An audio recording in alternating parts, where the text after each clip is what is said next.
செல்வந்தர்கள் பல பேர் இப்படித்தான் இருக்கிறாங்க. தாங்களும் அனுபவிக்க மாட்டாங்க, அடுத்தவங்களுக்கும் கொடுக்க மாட்டாங்க. இது மாதிரியான கஞ்சர்களுக்கு இந்த உலகம் இல்லை, அந்த உலகம் இல்லைங்கிறார் அவர். இந்த கதையில கடவுள் கடன் வசூலுக்கு வந்தது மாதிரி நம்ம ஊர் ஆள் ஒருத்தன் இன்னொருத்தர்கிட்ட 10 பைசா கடன் கொடுத்துட்டான். திருப்பி வாங்கறதுக்கு நடையா நடக்கிறான். கடைசியா கேட்டான், நீ எப்பதான் கடனை திருப்பி தரப்போற, அதை முடிவா சொல்லுன்னா. வர்ற வியாழக்கிழமை கண்டிப்பா கொடுத்துருவேன் அப்படின்னானா அவன். அன்னைக்கு நான் ஊர்ல இருக்க மாட்டேனே அப்படின்னானா இவன். அதனால என்ன, நானும் தான் அன்னைக்கு ஊர்ல இருக்க மாட்டேன் அப்படின்னானா. ஒரு காலத்தில் பிரஷ்யா அப்படின்னு ஒரு தேசம் இருந்தது. இப்போ ஜெர்மனி இருக்குல்ல, இதோட பெரும்பகுதி ஒரு காலத்தில் பிரஷ்யாங்கிற பேரில் இருந்தது. அப்போ அதுக்கு அரசராக இருந்தவர் மகா ஃப்ரெடரிக், அதாவது ஃப்ரெடரிக் தி கிரேட் அப்படின்னு சொல்லுவாங்க. அந்த ராஜாவுக்கு ஒரு சந்தேகம். நாம் பல வகையான வரிகளை விதித்து வசூல் பண்ணுறோம், அப்படி பண்ணி வருமானம் குறைஞ்சிக்கிட்டே போகுதே, இதுக்கு என்ன காரணமாக இருக்கும்? இதுதான் அவருக்கு ஏற்பட்ட சந்தேகம். ஒரு சமயம் அந்த அரசர் தம்முடைய அமைச்சர்களையும் பிரபுக்களையும் தளபதிகளையும் கூப்பிட்டு ஒரு விருந்து வச்சார். விருந்து முடிஞ்சதும் அவங்கள பார்த்து இந்த சந்தேகத்தை கேட்டார். வரிகள் அதிகமாக விதித்து வருமானம் குறையறதுக்கு என்ன காரணம் அப்படின்னு கேட்டார். பல பேருக்கு இதுக்கு சரியாக பதில் சொல்ல தெரியல. அனுபவசாலியான ஒரு தளபதி எழுந்திரிச்சார். அரசே, அது எப்படிங்கிறத இப்போ உங்களுக்கு காட்டுறேன்னார். உடனே ஒரு பெரிய பனிக்கட்டி ஒன்றை தன்னுடைய கையில் எடுத்தார். அதை அப்படியும் எப்படியும் திருப்பி பார்த்தார். அப்புறம் அடுத்தவர்கிட்ட கொடுத்தார். அவரும் அதை அப்படியும் இப்படியும் திருப்பி பார்த்துட்டு அடுத்தபடியாக இருந்தவர்கிட்ட கொடுத்தார். இப்படியே இதை ஒவ்வொருத்தராக பார்த்துட்டு ஒவ்வொரு கையாக மாறி கடைசியில் மன்னர் கைக்கு போய் சேர்ந்தது. மன்னர் கைக்கு அந்த பனிக்கட்டி போய் சேர்ந்தப்போ அது கொஞ்சம் கொஞ்சமாக உருகி ஒரு பட்டாணி கடலை சைஸுக்கு ஆகிட்டுது. மன்னர் யோசனை பண்ணார், வரி அதிகமாக போட்டாலும் வந்து சேர்றது குறைவாக இருக்கிறதுக்கு என்ன காரணம் அப்படிங்கிறது அவருக்கு புரிஞ்சு போச்சு. காலம்தான் மாறிட்டு இருக்கே தவிர இந்த கையூட்டு வாங்குகிற பழக்கம் மாறினதாக தெரியல. இன்னொரு ராஜா இருந்தார். அவர் தன்னுடைய ராஜாங்கத்தில் லஞ்ச ஊழலே சுத்தமாக இருக்கக்கூடாது அப்படின்னு நினச்சார். அவர்கிட்ட பல்வேறு துறைகளுக்கும் பொறுப்பாக இருந்த பல பேரும் ரொம்ப சுத்தமாகவும் நேர்மையாகவும் இருந்தாங்க.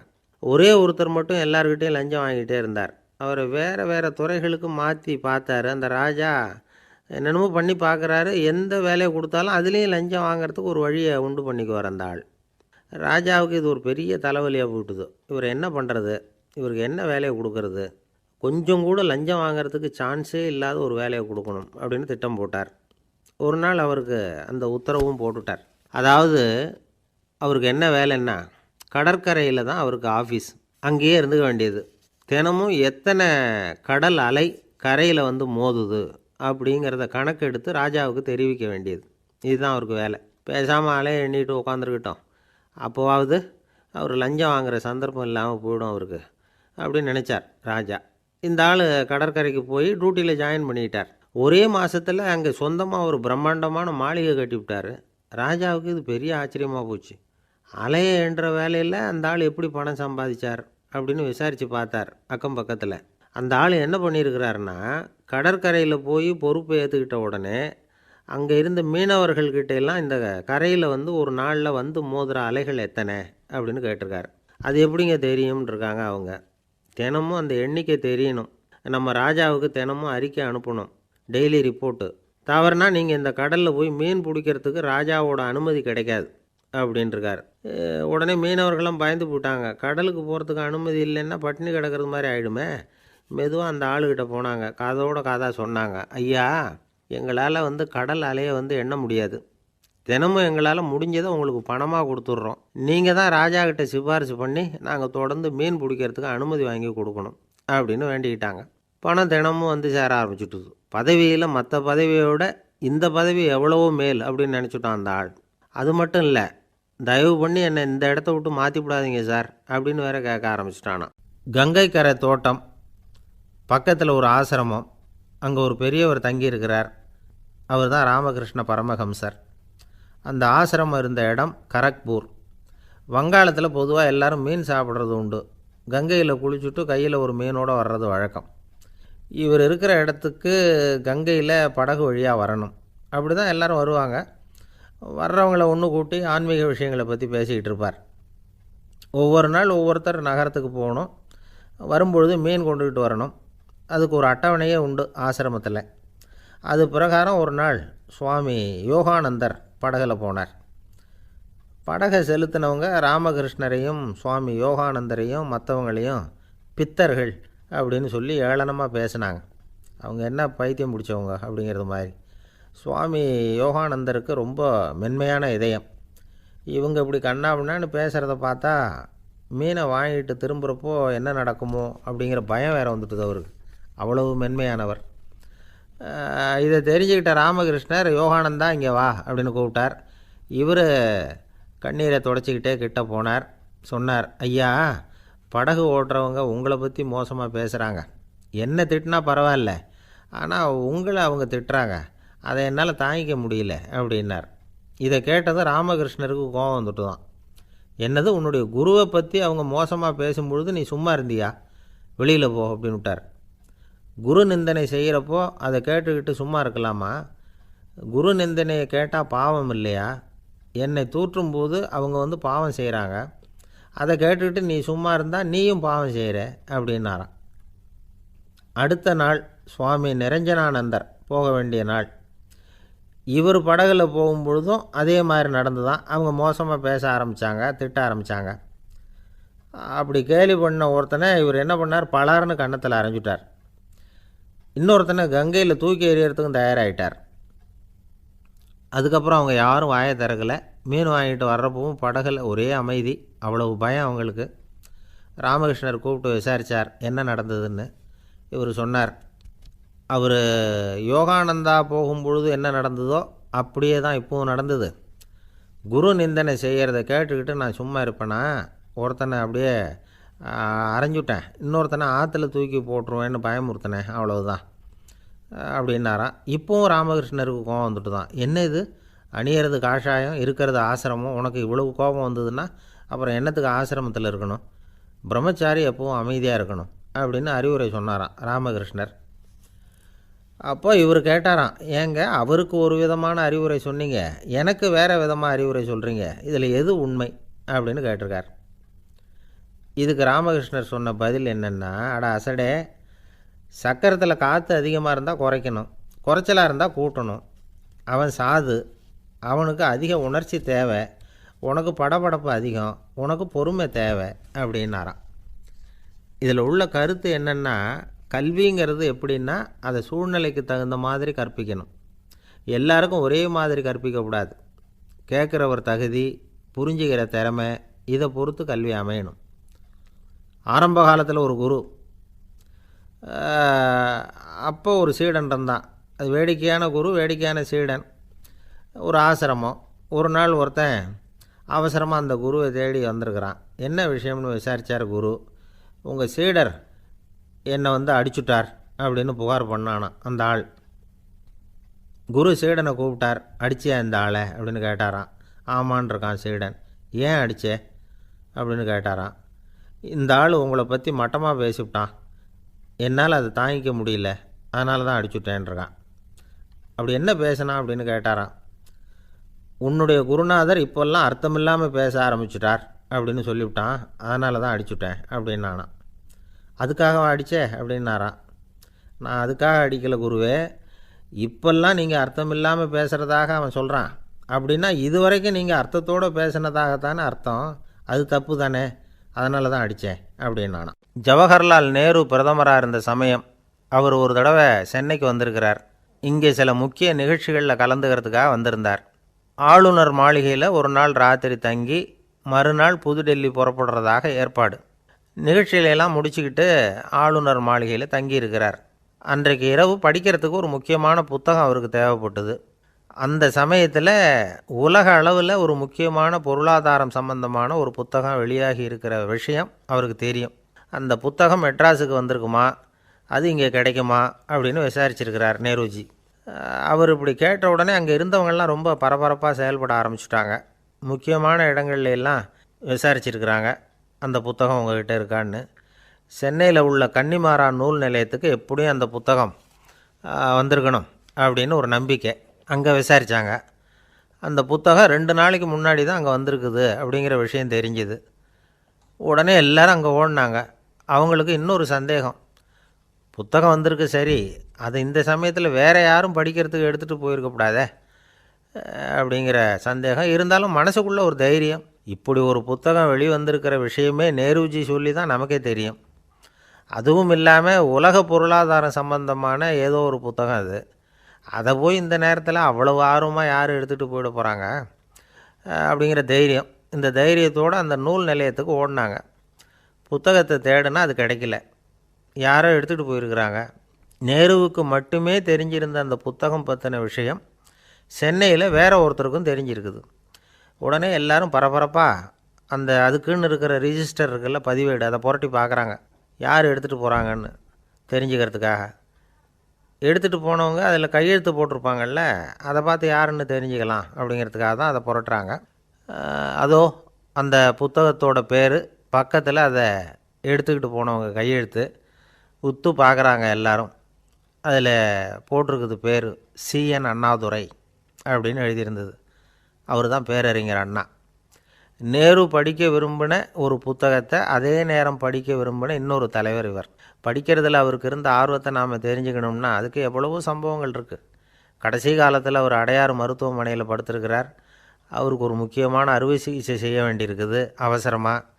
அமெரிக்காவிலேருந்து டாக்டர் மில்லர் வந்திருக்கிறார். அவர்கிட்ட கேட்குறார், டாக்டர் நாளைக்கே அறுவை சிகிச்சை செய்ய போகிறீங்களா அப்படின்னு. ஆமாங்கிறார் டாக்டர் மில்லர். நாளைக்கு மறுநாள் செஞ்சுக்கிறேனே அப்படின்னாரான் அண்ணா. ஏன் ஏதாவது நாள் பார்க்குறீங்களான்னு கேட்டிருக்கார். இல்லை, ஒரு புத்தகத்தை படிச்சுக்கிட்டு இருக்கிறேன், அதை நாளைக்குள்ளே முடிச்சிருவேன், அதுக்கப்புறம் நான் இறந்தாலும் கவலை இல்லை அப்படின்னாரான் இவர்.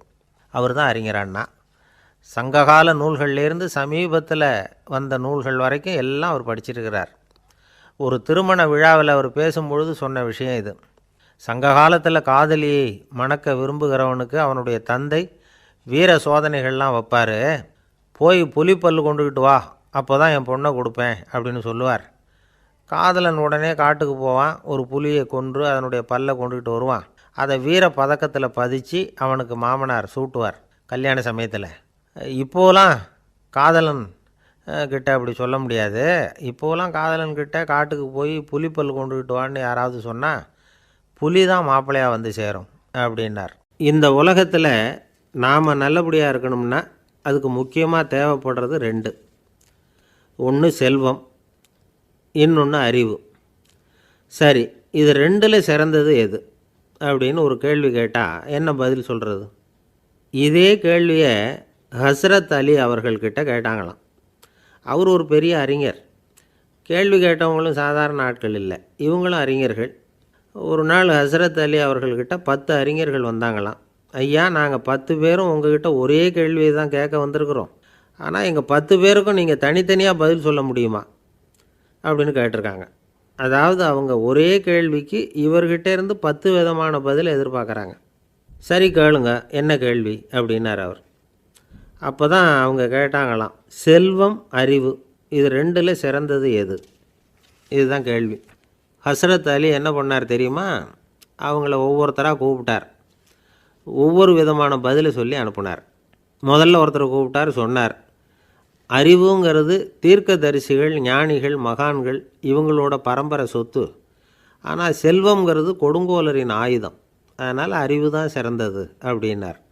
2வது ஆளை கூப்பிட்டார், உங்ககிட்ட செல்வம் இருந்தால் நீங்கள் தான் அதை காப்பாற்றணும், ஆனால் அறிவு உங்களை எப்பவும் காப்பாற்றும், ஆகவே அறிவு தான் சிறந்தது அப்படின்னார். 3வது ஆளை கூப்பிட்டார், செல்வந்தனுக்கு எப்போதும் விரோதிகள் அதிகம், ஆனால் அறிஞனுக்கு நண்பர்கள் அதிகம், அதனால் அறிவு தான் சிறந்ததுன்னார். அடுத்தவரை கூப்பிட்டார், செல்வம் அடுத்தவங்களுக்கு கொடுக்க கொடுக்க குறையும், ஆனால் கல்விங்கிறது அதிகரிச்சுக்கிட்டே வரும், கொடுக்கறதுனால குறையாது, அதனால் அறிவு தான் சிறந்ததுன்னார். இன்னொருத்தரை கூப்பிட்டார், அறிவுள்ளவன் எப்பவும் அதை அடுத்தவங்களுக்கு வாரி வழங்கிக்கிட்டே இருப்பான், அதனால் அவங்ககிட்ட தாராளத்தன்மை இருக்கும், ஆனால் செல்வந்தன்கிட்ட கஞ்சத்தனம் தான் இருக்கும், அதனால் அறிவு தான் சிறந்ததுன்னார். 6வது நபரை கூப்பிட்டார், செல்வத்தை கள்வர்கள் திருடிட்டு போக முடியும், ஆனால் அறிவை அப்படி திருடிட்டு போக முடியாது அப்படின்னார். 7வது நபரை கூப்பிட்டார், செல்வம் கால ஓட்டத்தில் அழிஞ்சிரும், ஆனால் அறிவை கால ஓட்டம் ஒன்றும் பண்ண முடியாது, ஆகவே அறிவே சிறந்ததுன்னார். 8வது ஆளை கூப்பிட்டு சொன்னார், செல்வத்துக்கு எப்பவும் எல்லை உண்டு, நிறை உண்டு, அளவு உண்டு, கணக்கு உண்டு, ஆனால் அறிவுக்கு அப்படிப்பட்ட எல்லை எதுவும் கிடையாது, அதனால் அதுதான் சிறந்ததுன்னார். அடுத்தவனை கூப்பிட்டார், செல்வம் உள்ளத்தில் உள்ள ஒளியை போக்கிவிடும், இருட்டை உண்டாக்கிவிடும், விரிந்த மனப்பான்மையை குறுகலாக்கிவிடும். ஆனால் அறிவு அப்படி இல்லை. இருண்ட உள்ளத்தில் ஒளியை பாய்ச்சி அதை விசாலப்படுத்துது. அதுதான் சிறந்ததுன்னார். கடைசியாக 10வது நபரை கூப்பிட்டார். செல்வம் மனசில் செருக்கை உண்டாக்குது, ஆணவத்தை ஏற்படுத்துது. அதனால் நானே கடவுள்னு நினைக்கிற அளவுக்கு மனுஷனை தாழ்த்தி விடுது. ஆனால் அறிவு பணிவையும் பண்பாட்டையும் வளர்க்குது. அதனால் அறிவு தான் சிறந்ததுன்னார். ஆக இப்படி 10 பேருக்கும் 10 விதமாக பதில் சொன்னது மூலமாக ஹஸ்ரத் அலி அவர்கள் அறிவு தான் செல்வத்தை விட சிறந்தது அப்படிங்கிறதுக்கு 10 காரணங்களை சுட்டி காட்டியிருக்கார். அந்த அறிஞர் 10 பேர் கேட்ட ஒரே கேள்விக்கு 10 பதில் சொன்னார். நமக்கு வேண்டிய ஒருத்தர் 10 பேர் கேட்ட கேள்விக்கு ஒரே பதில் சொல்லி சமாளித்தார். கேள்வி என்ன தெரியுமா? என்கிட்ட வாங்கின கடனை எப்போயா திருப்பி கொடுக்க போகிற? இதுதான் அந்த 10 பேரும் கேட்ட ஒரே கேள்வி. இந்த மாதம் 26ஆம் தேதி தந்துடுறேன் அப்படிங்கிற ஒரே பதில் சொல்லி அவ்வளவு பேரையும் இவர் அனுப்பி வச்சுட்டாராம். எல்லாரும் போனதுக்கப்புறம் இவரை தனியாக கூப்பிட்டு கேட்டிருக்கிறாங்க. அது என்ன சார் கணக்கு, 26ஆம் தேதி அன்னைக்கு என்ன அதிசயம் நடக்க போகுது அப்படின்னு கேட்டிருக்காங்க. அதிசயம் அன்னைக்கு இல்லை, அதுக்கு முத நாளே நடக்க போகுதுன்னாராம். விவரமாக சொல்லுங்கன்னு இருக்காங்க. வேறு ஒன்றும் இல்லைங்க, 26ஆம் தேதி தானே எல்லாரையும் வர சொல்லியிருக்கிறேன், அதுக்கு முத நாளே நான் புறப்பட்டு தலைமறைவாயிட போகிறேன் அப்படின்னாராம். ரொம்ப பெருமையாக. ஒரு இலக்கிய கூட்டம் ஏற்பாடு பண்ணியிருக்கிறோம், நீங்கள் அவசியம் அதில் பேசணும் அப்படின்னு கேட்டுக்கிட்டார் ஒருத்தர். வேணாங்க, 4 பேருக்கு முன்னாடி நிற்கிறதுனா எனக்கு ரொம்ப கூச்சமாக இருக்கும் அப்படின்னாரு இவர். ஏன் சார் இன்னமும் குழந்த மாதிரி கூச்சப்படுறீங்களே அப்படின்னார் அவர். அவரை ஒரு மாதிரியாக சமாளித்து அனுப்பி வச்சுட்டு அதுக்கப்புறம் அதை பற்றி இவர் யோசித்து பார்த்துருக்கார். சில நிபுணர்கள் எழுதியிருக்கிறத படித்தும் பார்த்துருக்கிறார். மனோதத்துவ நிபுணர்கள் என்ன சொல்கிறாங்க தெரியுமா? 10லேருந்து 20% குழந்தைகள் பிறக்கிறப்பவே கூச்ச சுபாவம் கொண்டதாக தான் இருக்குதான். ஒரு தாத்தா தன்னோட பேர பிள்ளைய ஆசையாக கூப்பிடுறார் விளையாட்டு காட்ட, அதை அழுதுகிட்டு ஓடி போகுது. ஒரு அம்மா தன்னோட பிள்ளைய பள்ளிக்கூடத்தில் சேர்க்கறதுக்காக கூப்பிட்டுக்கிட்டு போகிறாங்க. அந்த புள்ள அம்மாவோட முந்தானையில் ஒளிஞ்சிக்கிட்டு வெளில வரமாட்டேங்குது. இவங்களெல்லாம் எப்படி சமாளிக்கிறது? குழந்தைகளோட கூச்ச சுபாவத்தை போக்குறது எப்படி? இதுக்கு நிபுணர்கள் சில யோசனைகளை சொல்லியிருக்கிறாங்க. மற்றவங்களுக்கு முன்னாடி என் பையனுக்கு கூச்சம் ரொம்ப அதிகம் சார், மற்றவங்க பார்த்தா ரொம்ப வெக்கப்படுறான், இப்படி சொல்கிற அப்பாக்கள் உண்டு. என் பையன் புது மனுஷாலை பார்த்தா அட்டையாக ஒட்டிக்குவான் சார் அப்படின்னு சொல்கிற அப்பாக்களும் உண்டு. இப்படிலாம் குழந்தைகளுக்கு முத்திரை குத்துறது ரொம்ப தப்பான். புதுசாக யாராவது வீட்டுக்கு வந்தால் குழந்தை தானாக தன்னோட கூச்சத்தையும் பயத்தையும் போக்கிக்கிட்டு சகஜமாக மாறி வர்றதுக்கு வாய்ப்பு கொடுக்கணுமா. ஒரு கூட்டத்துக்கோ அல்லது சொந்தக்காரங்க கல்யாணத்துக்கோ குழந்தைய அழைச்சிட்டு போகிறீங்க, அங்கே போய் கட்டாயப்படுத்தி குழந்தைய மற்றவங்க கிட்ட பேச சொல்லக்கூடாது. சில சமயம் குழந்தை தானாக தன்னுடைய கூச்ச சுபாவத்தை விட்டு பேசுகிறதுக்கு முன் வந்தால் அதை பாராட்டணும். குழந்தை கலகலப்பு இல்லாமல் மௌனமாக இருந்ததுன்னா அதையும் கண்டுக்கக்கூடாது. குழந்தை பேச ஆரம்பித்தா அதை ஆர்வத்தோடு கவனிக்க தெரியணும். கலந்து உரையாடுற பழக்கத்தை வீட்லேயே ஆரம்பிக்கலாம். கேட்டதுக்கு பதில் சொல் அப்படின்னு நீங்கள் அதிகாரம் பண்ணிகிட்டு இருக்கக்கூடாது. அது குழந்தைக்கு பேசுகிற சந்தர்ப்பத்தை குறைச்சிருமா. இப்போ நாம் அதிகாரம் பண்ணால் கேலி செய்கிற பழக்கம் குழந்தைகளை ரொம்ப பாதிச்சிருமா. பெரியவங்களானதுக்கு அப்புறமும் சில பேர் கூச்சத்தோடவும் பயத்தோடவும் இருக்கிறதுக்கு இதுதான் காரணம். சின்ன வயசில் அவங்கெல்லாம் ஏதாவது கேலிக்கு ஆளாகி இருப்பாங்க. 2வது குழந்தை மூத்த குழந்தைய கேலிக்கு ஆளாகிற சந்தர்ப்பங்களை கண்டு கேலி பண்ணினா அது இளம் நெஞ்சங்களை விட்டு நீங்கிறதே இல்லையா.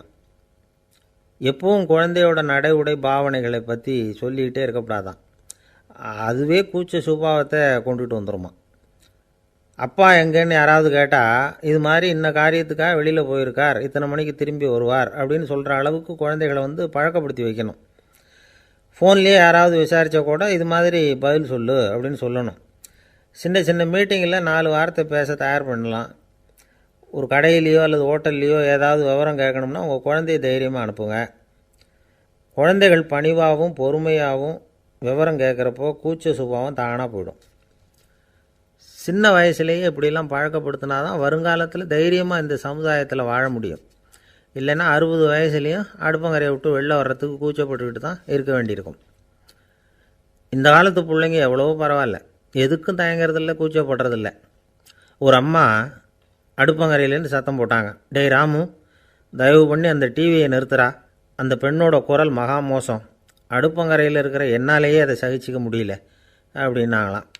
உடனே பையன் கொஞ்சம் கூட தயங்காமல் பதில் சொல்கிறான், அம்மா இந்த குரல் டிவியிலேருந்து வரல, எதிர்த்த விட்டு மாமி தான் இங்கே வந்திருக்கிறாங்க, அவங்க தான் இப்போ என்னோட பேசிக்கிட்டு இருக்கிறாங்க அப்படின்னு நான். ஒருத்தர் ஒரு தவறு செஞ்சு விட்றாருன்னு வச்சுக்கோங்க, உடனே நீ செஞ்சது தவறு அப்படின்னு சொல்கிறது ஒரு வகை. அதுக்கு பதிலாக எது சரின்னு அவர் புரிந்து கொள்ள உதவி செய்கிறது இன்னொரு வகை. இந்த ரெண்டாவது வகை இருக்குது பாருங்கள், நிர்வாக இயலில் இது ரொம்ப முக்கியம். அலுவலகத்தில் வேலை பார்க்குற ஒருத்தர் முக்கியமாக தெரிஞ்சுக்க வேண்டியது என்ன தெரியுமா?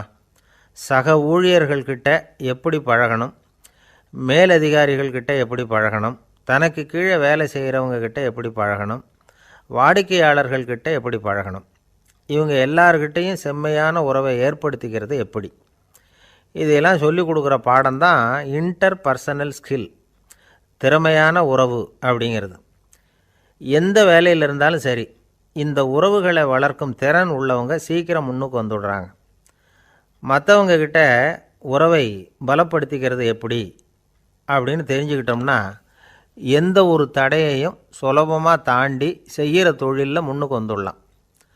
ஹார்வர்டு பல்கலைக்கழகத்தில் ஒரு கணக்கெடுப்பு பண்ணி பார்த்தாங்களாம். பார்க்குற வேலையில் எது மாதிரி குணாதிசயம் உள்ளவங்க வேகமாக முன்னுக்கு வர்றாங்க அப்படின்னு தெரிஞ்சுக்கிறதுக்காக இந்த கணக்கெடுப்பு. வெவ்வேறு துறையில் வேகமாக முன்னுக்கு வந்திருக்கிற பல பேரை சந்தித்து இந்த சர்வேயை நடத்தியிருக்கிறாங்க. அவங்க கண்டுபிடிச்சி சொல்லியிருக்கிற உண்மை என்ன தெரியுமா? ஒருத்தர் ஒரு வேலையில் இருந்தால் அது சம்பந்தப்பட்ட சப்ஜெக்ட் பற்றிய அறிவு 35% இருந்தால் போதுமா. ஆனால் உறவுகளை வளர்க்கக்கூடிய திறன், இன்டர் பர்சனல் ஸ்கில்லு 65% வேணும். இப்படி உள்ளவங்க சீக்கிரம் முன்னுக்கு வந்துடுறாங்களாம். அதனால் ஒருத்தருக்கு வேலை சரியாக புரியலைன்னா கூட விவரமாக மற்றவங்கக்கிட்ட பழகிறது எப்படின்னு புரிஞ்சால் போதும், அவர் முன்னுக்கு வந்துடலாம். அலுவலகங்களில் மட்டும் இல்லை, எல்லா இடங்கள்லேயும் இது ரொம்ப முக்கியம். வீட்டுக்குள்ளேயும் இது ரொம்ப முக்கியம், வீட்டுக்கு வெளியேயும் இது முக்கியம். அடுத்தவங்கக்கிட்ட பழகிறது எப்படிங்கிறத தெரிஞ்சிக்காதவன் வாழ்க்கையில் முன்னேற முடியாது. இன்றைக்கி ஆயுதங்களால் காயப்படுத்தி கொள்ளுகிறவர்களை விட வார்த்தைகளால் காயப்படுத்தி கொள்ளுகிறவர்கள் தான் அதிகம். பெரியவங்க என்ன சொல்கிறாங்க தெரியுமா? நீங்கள் இந்த பூமியில் பிறந்ததன் அர்த்தம் பூர்த்தியாகணும்னா அடுத்தவங்களுக்கு உதவி பண்ணுங்க. அடுத்தவங்களுக்கு உதவி செய்ய முடியாவிட்டால் கூட பரவாயில்லை, ஆனால் யாரையும் புண்படுத்தி விடாதீங்க அப்படின்னு சொல்கிறாங்க. எனக்கு தெரிஞ்ச ஒருத்தர் ஒரு அலுவலகத்தில் வேலை பார்க்குறார். அவர் சொல்லுவார், எனக்கு இந்த இன்டர் பர்சனல் ஸ்கில் ரொம்ப அதிகம் சார், சக ஊழியர்கள்கிட்ட ரொம்ப சுமூகமாக நடந்துக்குவேன். என் கூட வேலை பார்க்குற ஒருத்தருக்கு ஏதாவது ஒரு கஷ்டம்னா அந்த சமயத்தில் அவர் செய்ய வேண்டிய வேலையை நான் செஞ்சுருவேன் சார் அப்படிம்பார். நான் அவர்கிட்ட சமீபத்தில் அப்படி ஏதாவது செஞ்சுருக்கீங்களா அப்படின்னு கேட்டேன். செஞ்சுருக்கேன் சார். போன வாரம் புதன்கிழமை ஆஃபீஸில் என் பக்கத்து சீட்டுக்காரருக்கு வயிற்று வலி, உடனே நான் மெடிக்கல் லீவ் போட்டுவிட்டு எங்கள் வீட்டுக்கு போயிட்டேன் சார் அப்படின்னார். ஒரு காடு, அங்கே புத்தர் அவர் பாட்டுக்கு நடந்து போய்கிட்டே இருக்கிறார். அவருக்கு பின்னாடி ஒரு குரங்கு, அதுவும் தொடர்ந்து வந்துக்கிட்டே இருக்குது. புத்தர் திரும்பி பார்த்தார்.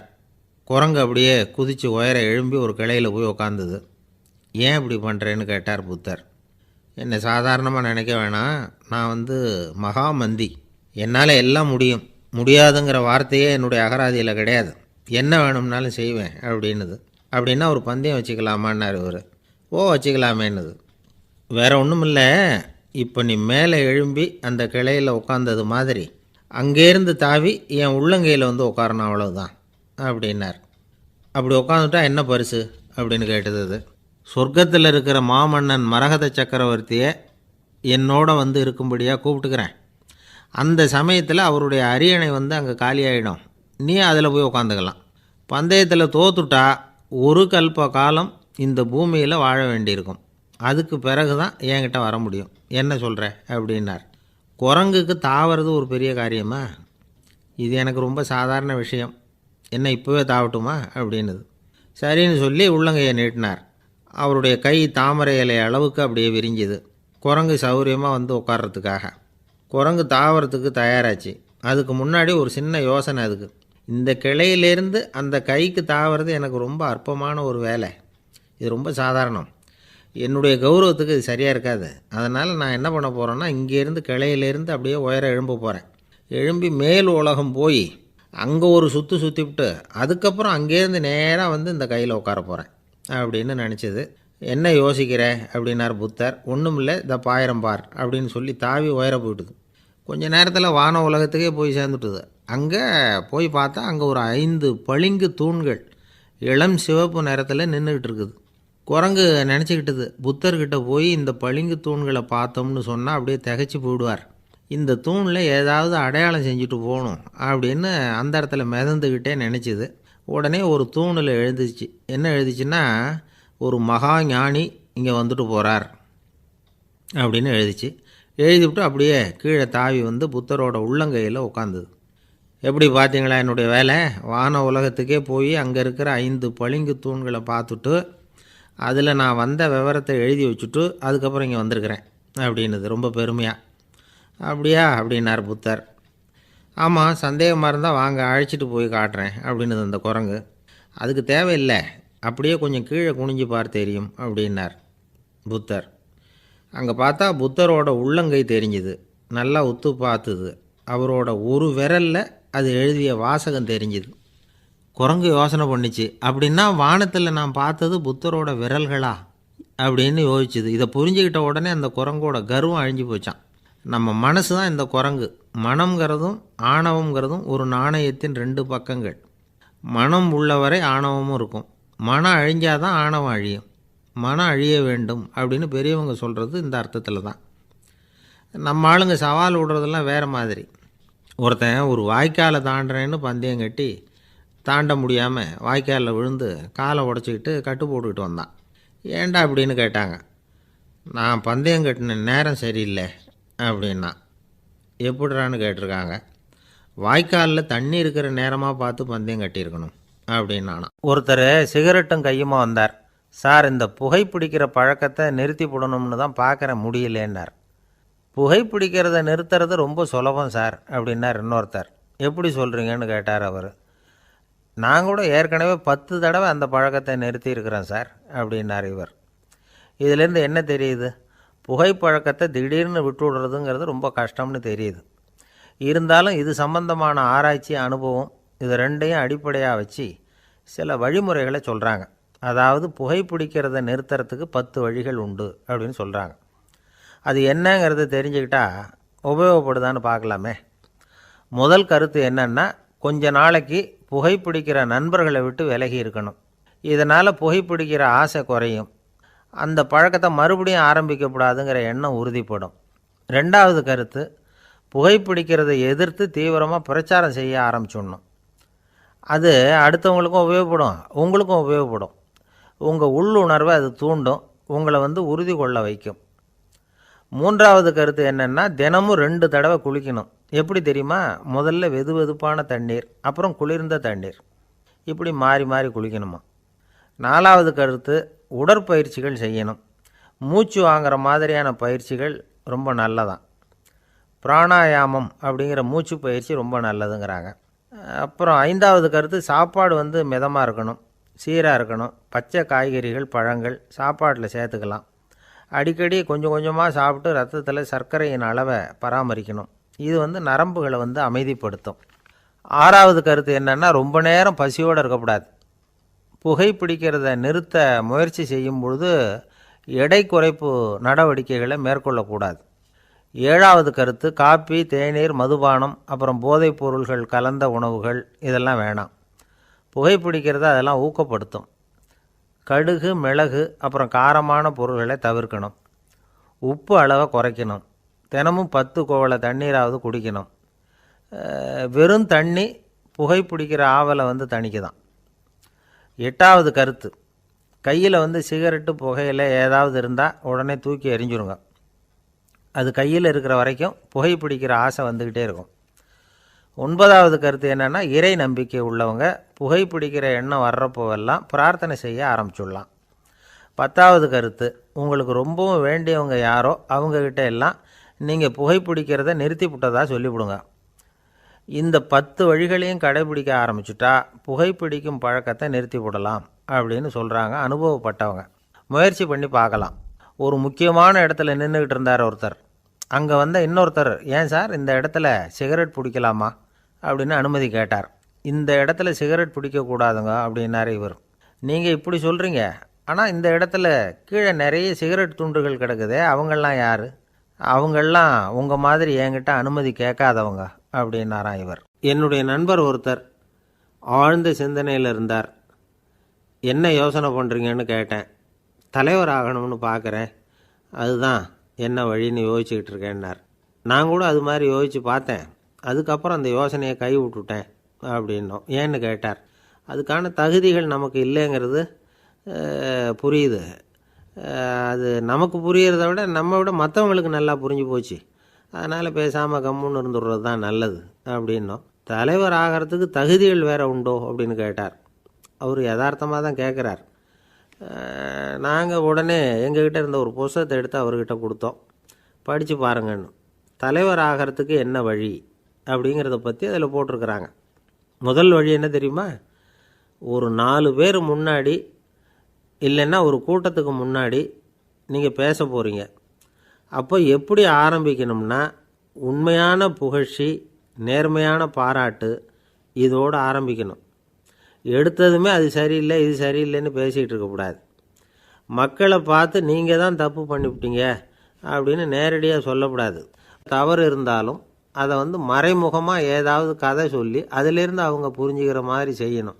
அடுத்தவங்க பண்ண தப்பு என்னன்னு அலசறதுக்கு முன்னாடி நீங்கள் பண்ணின தப்பு என்னங்கிறத பற்றியே பேசுங்க.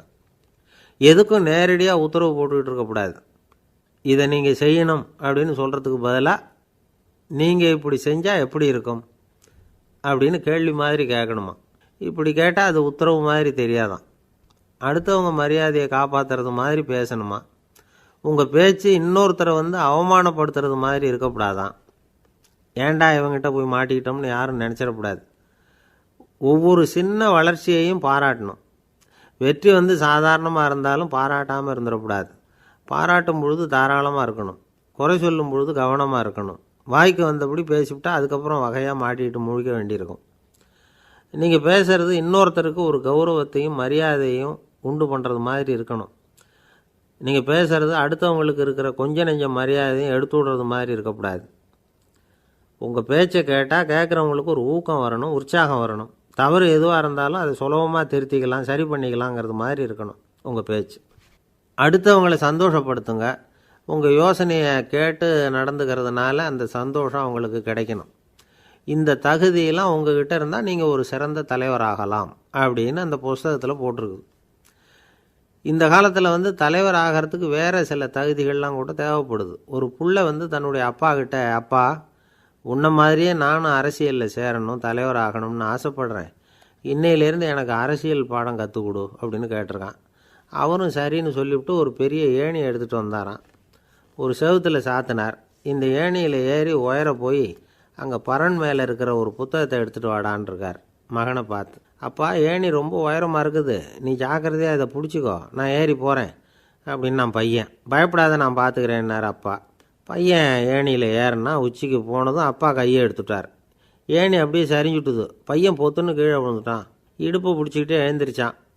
என்னப்பா இது, இப்படி என்னை ஏற விட்டுட்டு கையை விட்டுட்டியே, இப்படி கை விடலாமா அப்படின்னு கத்தியிருக்கான். அப்பா நிதானமாக சொன்னாராம், அவசரப்படாதேப்பா, அரசியலில் இதுதான் முதல் பாடம், பெத்த அப்பனாக இருந்தாலும் அவனை நம்பாதே அப்படின்னு உபதேசம் பண்ண ஆரம்பித்தாரான். அளவுக்கு மிஞ்சினால் அமிர்தமும் நஞ்சு அப்படின்னு சொல்லுவாங்க. அது உண்மைதான். ஒருத்தருக்கு அளவுக்கு மீறிய புகழ் வந்துட்டுதுன்னு வச்சுங்க, அது கூட ஆபத்தாக போயிடுறது உண்டு. பழங்காலத்துல எல்லாம் கிரேக்க தேசத்தில் ஒரு பழக்கம் உண்டாம். அதாவது யாராவது ஒருத்தரை நாடு கடத்தணும்னா அதுக்கு ஒரு வழி உண்டு. அதாவது ஒருத்தரை நாடு கடத்தணும்னு மக்கள் விரும்புகிறாங்கன்னு வச்சுங்களேன், அவர் பேரை ஒரு மண்பாண்ட ஓட்டுச்சில்லில் எழுதி அதை ஒரு குறிப்பிட்ட பொது இடத்துல போட்டுற வேண்டியது, அவ்வளவுதான். இது மாதிரி பல பேர் போட்டுக்கிட்டே இருப்பாங்க. எல்லாம் அப்படியே குவிஞ்சு போயிடும்.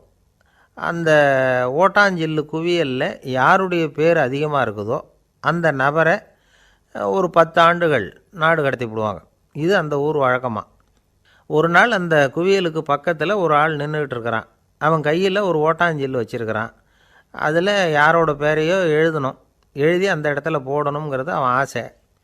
ஆனால் அவன் படிக்காதவன், அதனால் எழுத தெரியல. யாராவது அந்த வழியாக வர்றாங்களான்னு பார்த்துக்கிட்டே நின்றுக்கிட்டு இருந்தான். ஒரு பெரியவர் வந்துக்கிட்டு இருந்தார். அவர்கிட்ட ஓடினான். கையில் இருந்த மண்பாண்ட சில்லை கொடுத்தான். ஐயா, இதில் ஒரு பேர் எழுதி கொடுங்களேன்னா அந்த பெரியவர் அதை வாங்கி கையில் வச்சுக்கிட்டு, என்ன பேர் எழுதணும் சொல்லு அப்படின்னா. இவன் சொன்னான், அரிஸ்டைடிஸ் அப்படின்னு எழுதுங்க அப்படின்னா. இதை கேட்டதும் அந்த பெரியவருக்கு அதிர்ச்சி. ஏன்னா அவர் தான் அரிஸ்டைடிஸ், தத்துவ மேதை அரிஸ்டைடிஸ் அவர். இருந்தாலும் நான் தான் அதுங்கிறத காட்டிக்காமல் அந்த ஆளுகிட்ட கேட்டார். அது சரிப்பா, அரிஸ்டைடிஸுங்கிற பேரை எழுத சொல்கிற, அவர் உனக்கு என்ன கெடுதல் பண்ணார், அவர் பேரை இதில் எழுத சொல்கிறியே அப்படின்னு கேட்டிருக்கார். அதுக்கு இவன் சொன்னானா, அவர் எனக்கு எந்த கெடுதலும் பண்ணலை, அவரை நான் பார்த்தது கூட இல்லை அப்படின்ட்டுருக்கான். அப்புறம் எதுக்காக அவரை நாடு கடத்தணும்னு நீ ஆசைப்படுற அப்படின்னு கேட்டிருக்கார். இப்போ அந்த ஆள் சொல்கிறான், அரிஸ்டைடஸை பற்றி எல்லாரும் பேசுகிறாங்க, அவர் ரொம்ப நல்லவர், அவர் ஒரு பெரிய அறிவாளிங்கிறாங்க, அவர் ஒரு பெரிய வள்ளல், பேரறிஞர், இப்படி எல்லாரும் சொல்கிறத கேட்டு கேட்டு எனக்கு ரொம்ப அலுத்து போயிட்டுது, அதனால தான் வெறுப்பாயிட்டேன் அப்படின்னு நானும். இதிலேருந்து என்ன தெரியுது, நாம் நல்லவனாக இருக்கிறதுல ஒன்றும் இடைஞ்சல் இல்லை. ஆனால் நம்மளை நல்லவன் நல்லவன் எல்லாரும் சொல்ல ஆரம்பிச்சிட்டாங்கன்னு வச்சுக்கோங்க, அப்போ இடைஞ்சல் ஆரம்பம்னு அர்த்தம். எதுவுமே அளவுக்கு மிஞ்சி போகாமல் பார்த்துக்க வேண்டியது ரொம்ப அவசியம். அளவுக்கு அதிகமாக ஆசைப்படாதவங்களில் ஆப்ரஹாம் லிங்கனும் ஒருத்தரான். அவர் ஒரு தடவை தன்னுடைய நண்பர்கள்கிட்ட பேசிக்கிட்டு இருந்தாராம். ஒருத்தர் கேட்டிருக்கார், ஒரு மனுஷனுக்கு கால்கள் எவ்வளோ உயரம் இருக்கணும் அப்படின்னு கேட்டாராம். இதுக்கு ஆப்ரஹாம் லிங்கன் சொன்னாராம், அது என்ன, இடுப்புலேருந்து தரையை தொடுற அளவுக்கு உயரம் இருந்தால் போதும் அப்படின்னாராம். ஒருத்தர் ரொம்ப அவசரமாக வந்தார். சார், மனுஷன் நிம்மதியாக இருக்கிறதுக்கு என்ன வழின்னு கேட்டார். சீக்கிரமாக ஒரு கல்யாணத்தை பண்ணீங்க, எல்லாம் சரியாக போடும் அப்படின்னோம். அவர் ஒரு மாதிரியாக பார்த்தார். ஏற்கனவே எனக்கு கல்யாணம் ஆயிட்டுது சார், அதனால தானே நிம்மதியாக இருக்கிறதுக்கு வழி கேட்குறேன் அப்படின்னார். சரி, இவர் ஒரு மாதிரியான கேஸ் அப்படின்னு நினச்சிக்கிட்டு நம்மகிட்ட இருந்த ஒரு சின்ன புத்தகத்தை அவர்கிட்ட தூக்கி கொடுத்தோம். இதை படித்து பாருங்கன்னு. கல்யாணத்துக்கு பிறகும் சந்தோஷமாக இருக்கிறதுக்கு என்ன வழி அப்படிங்கிற கேள்விக்கு அந்த புத்தகத்தில் விளக்கம் இருந்தது. கணவன் மனைவிக்குள்ள சிக்கல் வராமல் இருக்கிறதுக்கு அதில் சில வழிகளை சொல்லி கொடுத்துருக்குறாங்க. அதெல்லாம் என்னென்ன அப்படிங்கிறத இப்போ பார்க்கலாமா? குடும்பம்னு இருந்தால் கோபம் வரதான் செய்யும், அது வந்துட்டு போகட்டும், பரவாயில்ல. ஆனால் அந்த கோபம் ஒரே நேரத்தில் 2 பேருக்கும் வந்துடாமல் பார்த்துக்கணும். ஒரு சமயத்தில் யாராவது ஒருத்தர் தான் கோபப்படணும், அடுத்தவங்க அமைதியாக இருக்கணும். அதுக்கப்புறம் இவர் அமைதியான உடனே அவங்க ஆரம்பிச்சிக்கலாம். கோபமாக ஏதாவது சொன்னால் உடனே கோபமாக பதில் சொல்லக்கூடாது. கொஞ்சம் பொறுத்து கோபம் தீர்ந்த உடனே அந்த பதிலை சொல்லலாம். அப்போ பதில் கோபமாக இருந்தால் கூட அது அவ்வளோ பெருசாக தெரியாது. அற்ப விஷயத்துக்கெல்லாம் காய்ச்சி மூச்சுன்னு கத்திட்டு இருக்கக்கூடாது. உங்கள் 2 பேருக்குள்ள ஒரு தர்க்கம் ஆரம்பமாயிட்டுதுன்னு வச்சுக்கோங்க, கடுமையாக 2 பேரும் விவாதம் பண்ணுறீங்க. உங்களில் ஒருத்தர் இதில் ஜெயிக்கணும்னா அது நீங்களாக இருக்க வேணாம், அடுத்தவங்க ஜெயிக்கிறதுக்கு நீங்கள் துணையாக இருங்களேன். அப்படின்னா நீங்கள் கொஞ்சம் விட்டு கொடுக்கணும், அவ்வளவுதான். ஏதாவது குத்தம் சொல்லணுமா, செஞ்ச தப்பை சுட்டி காட்டணுமா, விமர்சனம் பண்ணணுமா, பண்ணுங்க, வேணான்னு சொல்லலை. ஆனால் சொன்னதை அப்படி சொல்கிறத கொஞ்சம் அன்பாக இதமாக சொல்லுங்க. எப்போ நடந்த தவறுகளை எல்லாம் இப்போ போய் மறுபடியும் ஞாபகப்படுத்திட்டு இருக்க வேண்டாம். நான் அப்போவே சொன்னேன் இந்த புடவை வேணாம்னு, நீங்கள் தான் கேட்கல, இப்போ பாருங்கள் கிழிஞ்சு போச்சு இப்படின்னு கத்துனாங்க ஒரு அம்மா. எப்போ சொன்னீங்கன்னு கேட்டால் ஒரு 10 வருஷத்துக்கு முன்னாடி தீபாவளி சமயத்தில் அப்படிங்கிறாங்க. அது என்ன இன்னும் அப்படியே புதுசாகவே இருக்கும்? உங்களுக்கு அவர் தான் பெருசு, அவருக்கு நீங்கள் தான் பெருசு, அதை விட இந்த உலகத்தில் வேற எதுவும் முக்கியம் இல்லைன்னு நினைக்கணும். நீ தான் என்னுடைய உலகம்னு எத்தனை தடவை சொல்லியிருப்பீங்க? அதெல்லாம் வெறும் வசனமாக போயிடக்கூடாது. ஏதாவது ஒரு பிரச்சனையை பற்றி கடுமையாக விவாதம் பண்ணிக்கிட்டு இருக்கீங்க, அதை அப்படியே பாதியில் விட்டுட்டு படுக்கைக்கு போயிடக்கூடாது. சொச்சத்தை நாளைக்கு பேசிக்கலாம்னு. அப்படி போனால் தூக்கம் வராது. பிரச்சனையை ஒரு முடிவு பண்ணிக்கிட்டு அதுக்கப்புறமா தூங்க போகணும். ஒரு நாளில் ஒரு தடவையாவது உங்கள் ஜோடியை பாராட்டி நல்ல விதமாக கனிவாக ஒரு வார்த்தை சொல்லணும் அப்படின்னு தீர்மானம் பண்ணீங்க. ஏதாவது தப்பு பண்ணிவிட்டீங்கன்னா பரவாயில்ல, அதை ஒத்துக்கிறதுக்கும் மன்னிப்பு கேட்கறதுக்கும் தயாராக இருக்கணும். அது ஒன்றும் கேவலம் கிடையாது. வீட்டுக்குள்ளே தானே கேட்க போகிறீங்க, வெளியில் யாருக்கு தெரிய போதும்? எப்படியோ உங்களுக்குள்ள ஒரு சமரசம் ஆனால் சரிதான். ஒரு தகராறுன்னு எடுத்துக்கிட்டா குறைஞ்சபட்சம் அதுக்கு 2 பேர் தேவை. தனியாகவே உட்காந்துக்கிட்டு நான் இப்போ தகராறு பண்ணிகிட்டு இருக்கிறேன் அப்படின்னு யாரும் சொல்ல முடியாது. 2 பேர் தகராறு பண்ணுறாங்கன்னா பொதுவாக அந்த 2 பேரில் யார் அதிகமாக பேசுகிறாங்களோ அவங்க பேரில் தான் தப்பு இருக்கும்.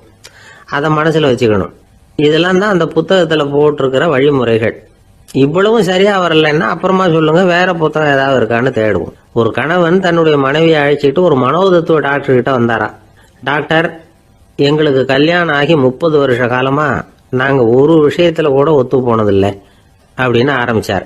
உடனே அந்த அம்மா குறுக்கிட்டு, அது 30 வருஷம் இல்லை 32 வருஷம் அப்படின்னாங்களாம். பக்தின்னு சொல்கிறோம் இல்லையா, அது வந்து 3 வகைப்படும் அப்படிங்கிறார் ஒரு பெரியவர். அது என்ன 3 வகைன்னா, தெய்வ பக்தி, அடியார்கள் பக்தி, குரு பக்தி. அடியார் பக்தியை விட தெய்வ பக்தியை விட குரு பக்தி தான் ரொம்பவும் சிறந்ததுங்கிறார் அவர். தெய்வத்துக்கிட்ட செஞ்ச பாவம் குருநாதர்கிட்ட தீர்ந்துருமா, குருநாதர்கிட்ட செஞ்ச பாவம் தெய்வத்துக்கிட்ட போனாலும் தீராதான். இப்படி பெரியவங்களாம் சொல்லி வச்சிருக்கிறாங்க.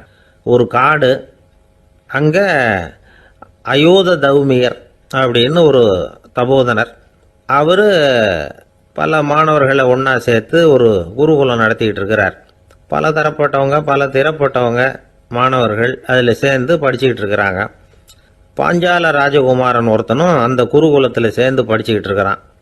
அவன் பேர் ஆருணி.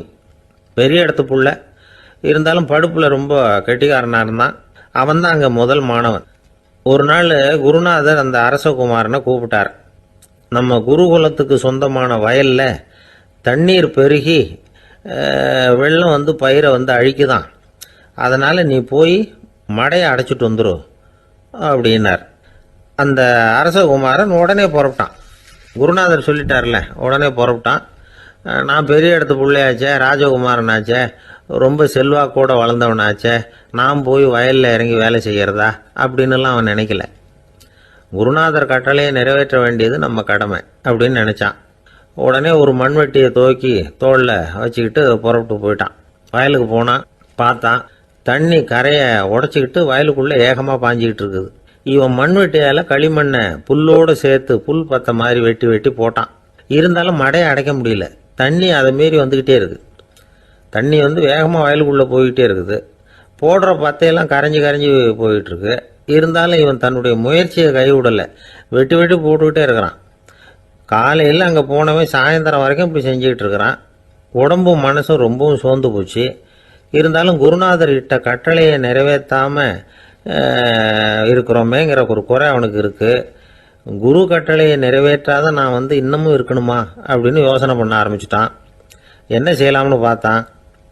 நம்ம குருநாதர் இட்ட பணிக்காக இந்த உடம்பையே தியாகம் பண்ணலாம் அப்படின்னு முடிவு பண்ணான். தண்ணி பாயுதில்ல, அதுக்கு குறுக்க விழுந்து அப்படியே மடையை அடைச்சிக்கிட்டு அப்படியே படுத்துட்டான். இது மற்றவங்களுக்கு தெரியாது. அன்னைக்கு ராத்திரி ஒரு விளக்கு முன்னாடி உட்காந்து குருநாதர் பிள்ளைங்களுக்கு பாடம் சொல்லி கொடுத்துக்கிட்டு இருக்கிறார். முதல் வரிசையில் இருக்கக்கூடிய ராஜகுமாரனை காணலை. நம்ம ஆருணி எங்கே போனா அப்படின்னு சொல்லி மற்ற மாணவர்களை விசாரித்தார். இப்போ அவங்க சொன்னாங்க, சுவாமி அவன் காலையில் வயலுக்கு வந்து மடையை அடைக்கிறதுக்காக போனான், நீங்கள் தான் போக சொன்னீங்க, இன்னும் திரும்பி வரல அப்படின்னு அவர் பையன். குருநாதர் உடனே ஒரு தீவெட்டி எடுத்துக்கிட்டு மாணவர்களை அழைச்சிக்கிட்டு வயலுக்கு போனார். அங்கே போய் பார்த்தா ஆளை காணும். ஆருணி ஆருணின்னு சொல்லி சத்தம் போட்டு கூப்பிட்டு பார்க்குறார். நான் இங்கே இருக்கேன் குருநாதா அப்படின்னு காலுக்கு அடியிலேருந்து ஒரு சத்தம் வருது. குனிஞ்சு பார்த்தா அவன் மடையில் படுத்துருக்கிறான். என்னப்பா இதுன்னார். காலையிலேருந்து இந்த மடையை அடைச்சி பார்த்தேன் சுவாமி, முடியல, அதனால் இப்படி குறுக்க படுத்துட்டேன். என்னை தாண்டறதுக்கு பயந்து போய் தண்ணியே தேங்கி நின்றுட்டுது அப்படின்னா. அவனுடைய குரு பக்தியையும் அவனை தாண்டறதுக்கு அஞ்சு நிற்கிற தண்ணி தேக்கத்தையும் பார்த்துட்டு எல்லாரும் ரொம்ப ஆச்சரியப்பட்டு போயிட்டாங்களாம். ஆருணி எழுந்திரிச்சு வா அப்படின்னு கூப்பிட்டாரான் குருநாதர். அவன் தண்ணீரை பொழந்துக்கிட்டு எழுந்திரிச்சு வந்தானான். அதனால அவனுக்கு வந்து உத்தாலகன் அப்படின்னு ஒரு பேர். உத்தாலகன்னா தண்ணீரை பிளந்தவன் அர்த்தம். அந்த உத்தாலகன் மாதிரி இந்த காலத்து மாணவர்களுக்கும் குரு பக்தி வேணும் அப்படின்னு சொன்னோம் ஒரு பள்ளிக்கூடத்தில். உடனே நிறைய மாணவர்கள் எழுந்திரிச்சு நின்னாங்க. சார், நீங்கள் எங்களை வந்து இன்னமும் சரியாக புரிஞ்சுக்கலன்னு நினைக்கிறோம். அன்னைக்காவது ஒருத்தன் அப்படி இருந்தான், இன்னைக்கு ஏகப்பட்ட உத்தாலகர்கள் இருக்கிறோம். எங்கள் வாத்தியார் கட்டளை இட்டா இப்போவே அது மாதிரி வயலுக்கு போய் மடையில் குறுக்கப்படுத்துக்கிறதுக்கு இந்த வகுப்பில் உள்ள அத்தனை பேரும் தயாராக இருக்கிறோம் அப்படின்னாங்க. அப்படியா அப்படின்னு சொல்லி கேட்டோம் ரொம்ப சந்தோஷமாக. ஒருத்தன் ரொம்ப அடக்கமாக எழுந்திரிச்சான். அப்புறம் சொன்னான், ஆமாம் சார், வகுப்பில் வந்து இவர் நடத்துகிற பாடத்தை கேட்டுக்கிட்டு இருக்கிறத விட பேசாமல் போய் மடையில் படுத்துடுறது ஒன்றும் கஷ்டமான காரியமாக இருக்காது, அதனால தான் எல்லாரும் அங்கே போகிறேன்னு சொல்கிறோம் அப்படிங்கிறான். கங்கைக்கரை தோட்டம் பக்கத்தில் ஒரு ஆசிரமம், அங்கே ஒரு பெரியவர் தங்கி இருக்கிறார். அவர் தான் ராமகிருஷ்ண பரமஹம்சர். அந்த ஆசிரமம் இருந்த இடம் கரக்பூர். வங்காளத்தில் பொதுவாக எல்லாரும் மீன் சாப்பிட்றது உண்டு. கங்கையில் குளிச்சுட்டு கையில் ஒரு மீனோட வர்றது வழக்கம். இவர் இருக்கிற இடத்துக்கு கங்கையில் படகு வழியாக வரணும். அப்படி தான் எல்லாரும் வருவாங்க. வர்றவங்களை ஒன்று கூட்டி ஆன்மீக விஷயங்களை பற்றி பேசிக்கிட்டு இருப்பார். ஒவ்வொரு நாள் ஒவ்வொருத்தர் நகரத்துக்கு போகணும். வரும்பொழுது மீன் கொண்டுகிட்டு வரணும். அதுக்கு ஒரு அட்டவணையே உண்டு ஆசிரமத்தில். அது பிரகாரம் ஒரு நாள் சுவாமி யோகானந்தர் படகுல போனார். படகை செலுத்தினவங்க ராமகிருஷ்ணரையும் சுவாமி யோகானந்தரையும் மற்றவங்களையும் பித்தர்கள் அப்படின்னு சொல்லி ஏளனமாக பேசினாங்க. அவங்க என்ன பைத்தியம் பிடிச்சவங்க அப்படிங்கிறது மாதிரி. சுவாமி யோகானந்தருக்கு ரொம்ப மென்மையான இதயம். இவங்க இப்படி கண்ணாபின்னான்னு பேசுகிறத பார்த்தா மீனை வாங்கிட்டு திரும்புகிறப்போ என்ன நடக்குமோ அப்படிங்கிற பயம் வேற வந்துட்டுது அவருக்கு. அவ்வளவு மென்மையானவர். இதை தெரிஞ்சுக்கிட்ட ராமகிருஷ்ணர் யோகானந்தா இங்கே வா அப்படின்னு கூப்பிட்டார். இவர் கண்ணீரை தொடச்சிக்கிட்டே கிட்ட போனார். சொன்னார், ஐயா, படகு ஓட்டுறவங்க உங்களை பற்றி மோசமாக பேசுகிறாங்க. என்ன திட்டினா பரவாயில்ல, ஆனால் உங்களை அவங்க திட்டுறாங்க. அதை என்னால் தாங்கிக்க முடியல அப்படின்னார். இதை கேட்டதும் ராமகிருஷ்ணருக்கு கோபம் வந்துட்டு தான். என்னது, உன்னுடைய குருவை பற்றி அவங்க மோசமாக பேசும்பொழுது நீ சும்மா இருந்தியா? வெளியில் போ அப்படின்னு விட்டார். குரு நிந்தனை செய்கிறப்போ அதை கேட்டுக்கிட்டு சும்மா இருக்கலாமா? குரு நிந்தனையை கேட்டால் பாவம் இல்லையா? என்னை தூற்றும் போது அவங்க பாவம் செய்கிறாங்க. அதை கேட்டுக்கிட்டு நீ சும்மா இருந்தா நீயும் பாவம் செய்கிற அப்படின்னாராம்.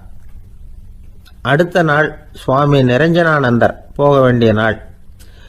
இவர் படகுல போகும்பொழுதும் அதே மாதிரி நடந்துதான். அவங்க மோசமாக பேச ஆரம்பித்தாங்க, திட்ட ஆரம்பித்தாங்க. அப்படி கேலி பண்ண ஒருத்தனை இவர் என்ன பண்ணார், பலாருன்னு கன்னத்தில் அரைஞ்சிட்டார். இன்னொருத்தனை கங்கையில் தூக்கி எறியறதுக்கும் தயாராகிட்டார். அதுக்கப்புறம் அவங்க யாரும் வாயை திறக்கலை. மீன் வாங்கிட்டு வர்றப்பவும் படகுல ஒரே அமைதி. அவ்வளவு பயம் அவங்களுக்கு. ராமகிருஷ்ணர் கூப்பிட்டு விசாரித்தார் என்ன நடந்ததுன்னு. இவர் சொன்னார், அவர் யோகானந்தா போகும்பொழுது என்ன நடந்ததோ அப்படியே தான் இப்பவும் நடந்தது. குரு நிந்தனை செய்கிறத கேட்டுக்கிட்டு நான் சும்மா இருப்பேனா?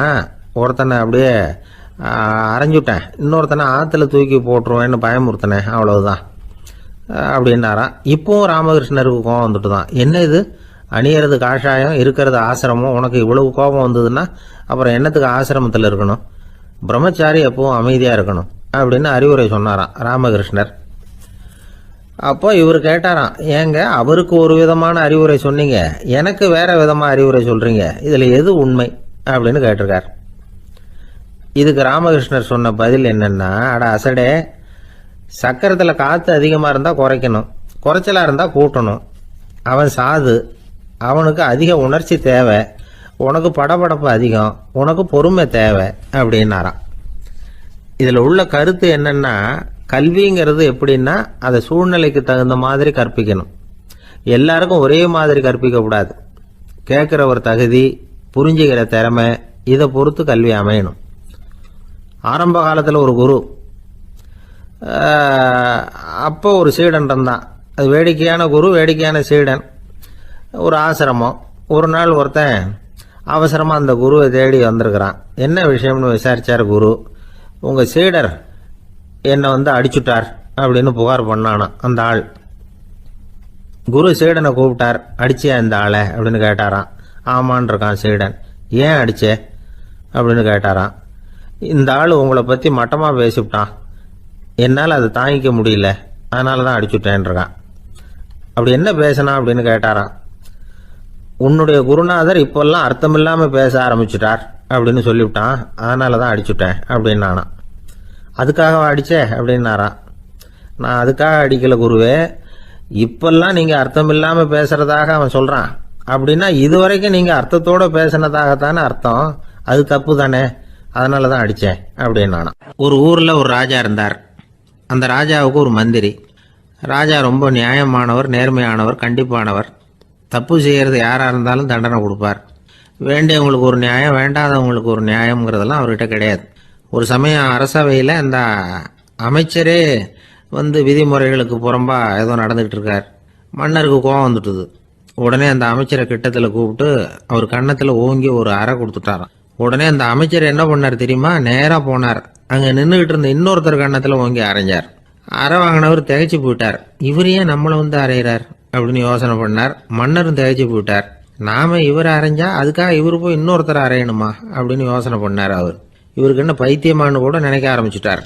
ஆனால் என்ன ஆச்சுன்னா, அப்புறம் அமைச்சர் அவர் கவனிச்சுக்கிட்டு இருந்தாரா, அவர் இன்னொருத்தர் அரைஞ்சார் இல்லையா, அந்த அறை வாங்கின ஆசாமியை பார்த்து கத்திக்கிட்டு இருந்தார் யார் அமைச்சர்.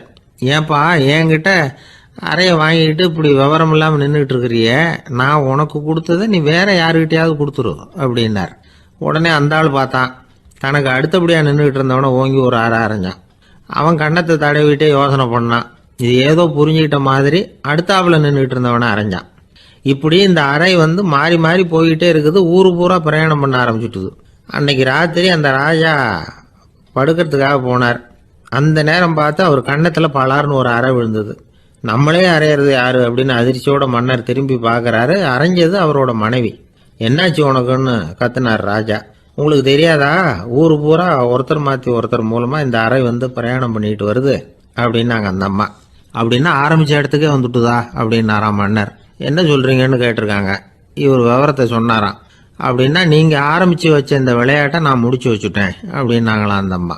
மறுநாள் காலை மறுபடியும் அரசவை கூடிச்சு அந்த அமைச்சர் மன்னரை பார்த்து கேட்டார், என்ன மகாராஜா, என்கிட்ட கொடுத்ததை திருப்பி வாங்கிட்டீங்களா அப்படின்னாராம். இப்படி நடக்கும்னு நான் எதிர்பார்க்கவே இல்லைன்னார் மன்னர். ஆனால் நான் எதிர்பார்த்தேன். அது எங்கே போயிட போகுது, ஊர் பூரா சுற்றி கடைசியில் உங்ககிட்ட தான் சேரும் அப்படிங்கிறது எனக்கு தெரியும் அப்படின்னார் அமைச்சர். இந்த கதை வேடிக்கையாக இருந்தால் கூட இதில் உள்ள கருத்து முக்கியமானது. இந்த உலகத்தில் பல கருத்துக்கள் இப்படி தான் மாறி மாறி சுற்றி வந்துக்கிட்டே இருக்குது. நம்மால் ஒருத்தன் தன்னுடைய நண்பன் ஒருத்தனை கடத்தரில் பார்த்தான். உடனே ஓடி போய் பலார்னு ஒரு அறை கொடுத்தானா. அவன் கண்ணத்தை தடவிட்டு ஏன்டா என்ன அரைஞ்சேன்னு கேட்டிருக்கான். நீ ஏன்டா என்ன முட்டாள்னு என் மனைவிட்ட போய் சொன்னேன் அப்படின்ட்டுருக்கான் அவன். உன்னை ஒரு முட்டாள்னு சொன்னதுக்காகவா நீ என்ன அரைஞ்ச அப்படின்னு கேட்டிருக்கான் இவன். டேய், நான் அதுக்காக அறையலப்பா, அது ஒரு பெரிய ரகசியம். நான் முட்டாளுங்கிறது அந்த ரகசியத்தை நீ ஏன் எங்க வீட்டில் போய் சொன்னேன், அதுக்காக தான் அரைஞ்சேன் அப்படின்னு அவன். அமெரிக்க ஜனாதிபதி ஆப்ரஹாம் லிங்கன் ஒரு நாள் தன்னோட கோச்சு வண்டியில் தலைநகரான வாஷிங்டனுக்கு போயிட்டு இருக்கிறார். கோச்சு வண்டி ஒரு சாலையில் போயிட்டு இருக்கு. அந்த சாலைக்கு ஒரு பக்கத்தில் பயங்கரமான சதுப்பு நிலம். சதுப்பு நிலம்னா அது புதைகுழி, புதை மணல்ங்கிறோம்ல, அது மாதிரி.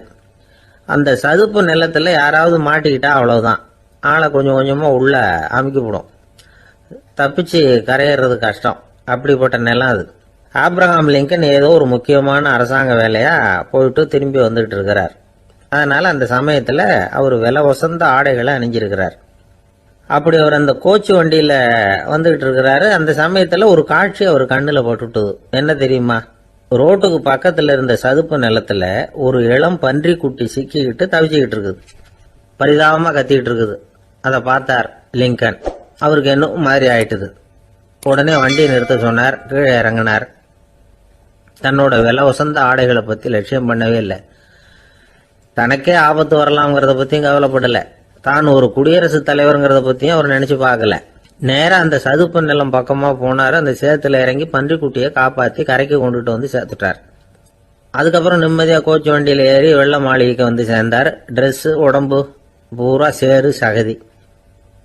பார்க்குறவங்களுக்கெல்லாம் ஆச்சரியமாக போச்சு. அவங்களுக்கு ஒன்றும் புரியல. இவர் நேராக ட்ரெஸ்ஸு மாற்றிக்கிறதுக்காக போனார். கோச்சு வண்டி ஓட்டிகிட்டு வந்தவங்கிட்ட போய் எல்லாரும் கேட்டாங்க என்ன ஆச்சு அப்படின்னு. அவர் வர்ற வழியில் நடந்த விவரத்தை சொன்னார். ஆப்ரஹாம் லிங்கனுடைய இந்த இறக்க குணத்தை எல்லாரும் பாராட்டினாங்களாம், புகழ்ந்தாங்களாம். ஆனால் இதுக்கு லிங்கன் என்ன பதில் சொன்னார் தெரியுமா?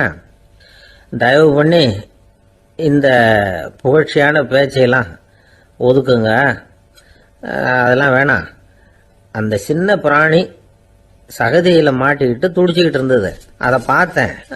உடனே என்னுடைய இதயத்தில் ஒரு முள்ளு தைச்சது மாதிரி ஒரு உணர்வு.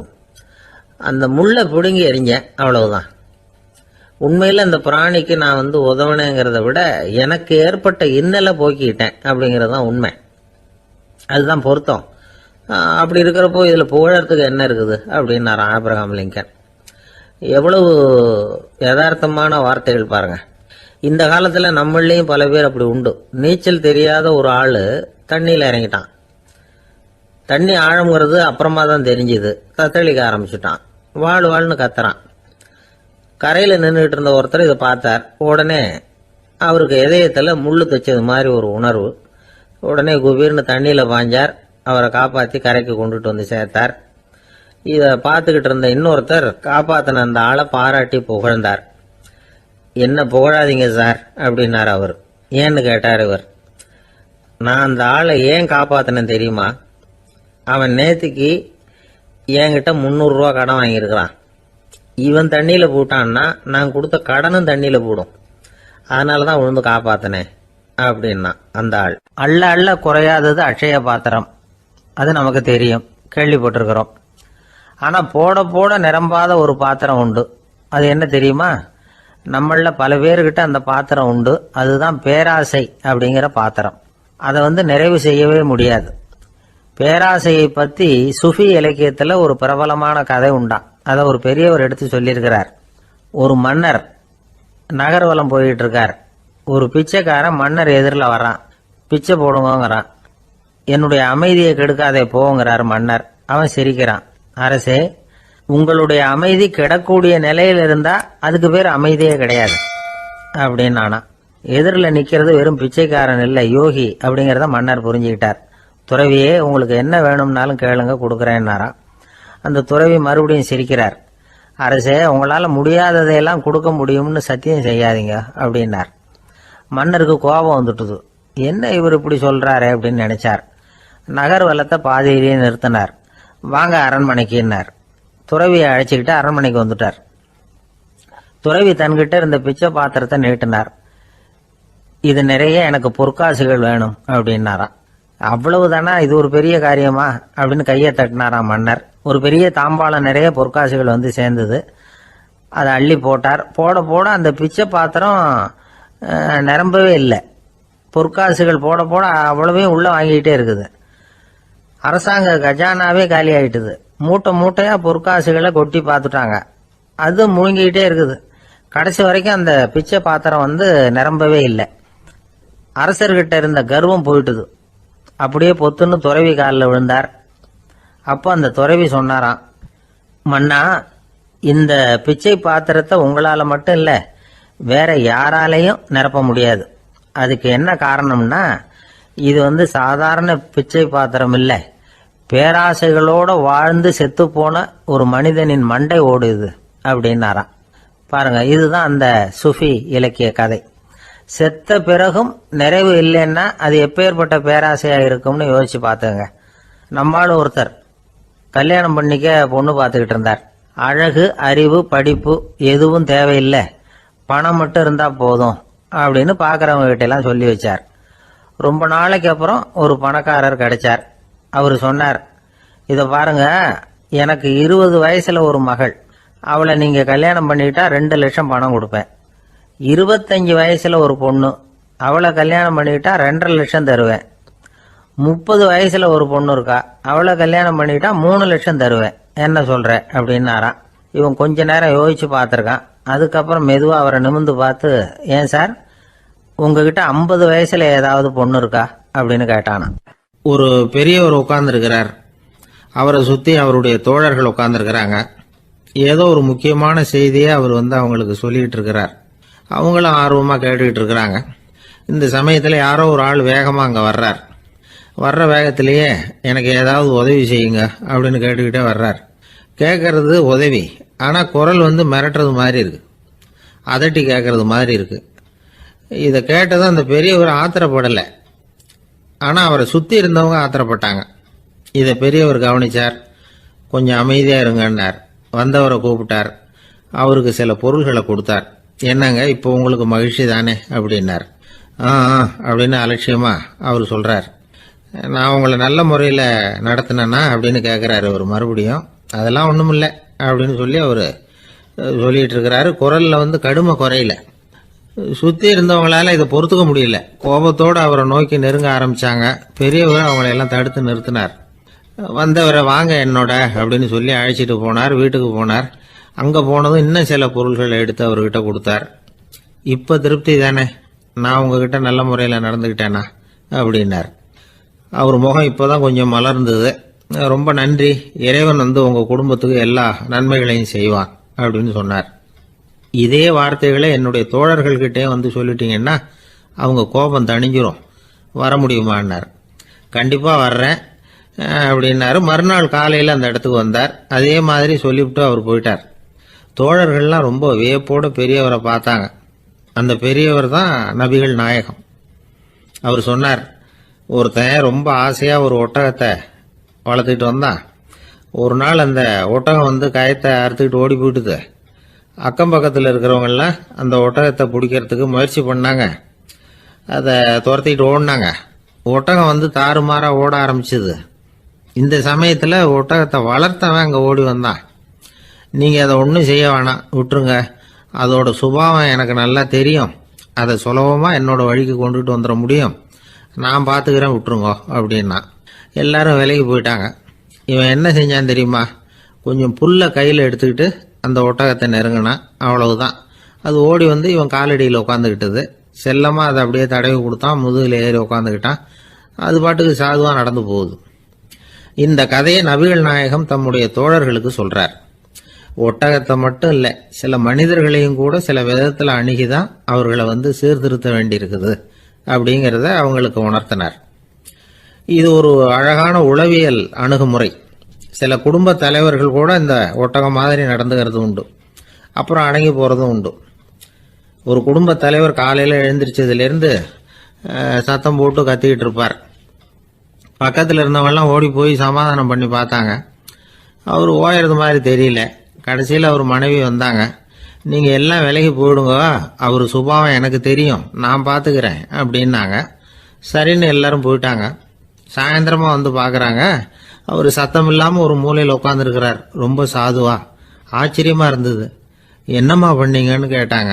அது ஒன்றும் இல்லைங்க, ஒரு வேளை சாப்பாட்டை நிறுத்தினேன், பட்னி போட்டேன், அவ்வளவுதான் அப்படின்னாங்க அந்த அம்மா. ஒருத்தர் ரொம்ப அவசரமாக போயிட்டு இருந்தார். எங்கே சார் போறீங்கன்னு கேட்டோம். எனக்கு வேண்டியப்பட்ட ஒருத்தருக்கு குழந்தை பிறந்திருக்கிறதாக செய்தி வந்திருக்கு, அதுதான் ஆஸ்பத்திரிக்கு போயிட்டு இருக்கேன், பார்த்துட்டு வரலாம்னு அப்படின்னார். அப்படின்னா கொஞ்சம் இப்படி உட்காருங்க அப்படின்னோம். சில விவரமெல்லாம் சொல்கிறேன், கேட்டுட்டு போங்க அப்படின்னோம். உட்காந்தார். அப்புறம் சொல்ல ஆரம்பித்தோம்.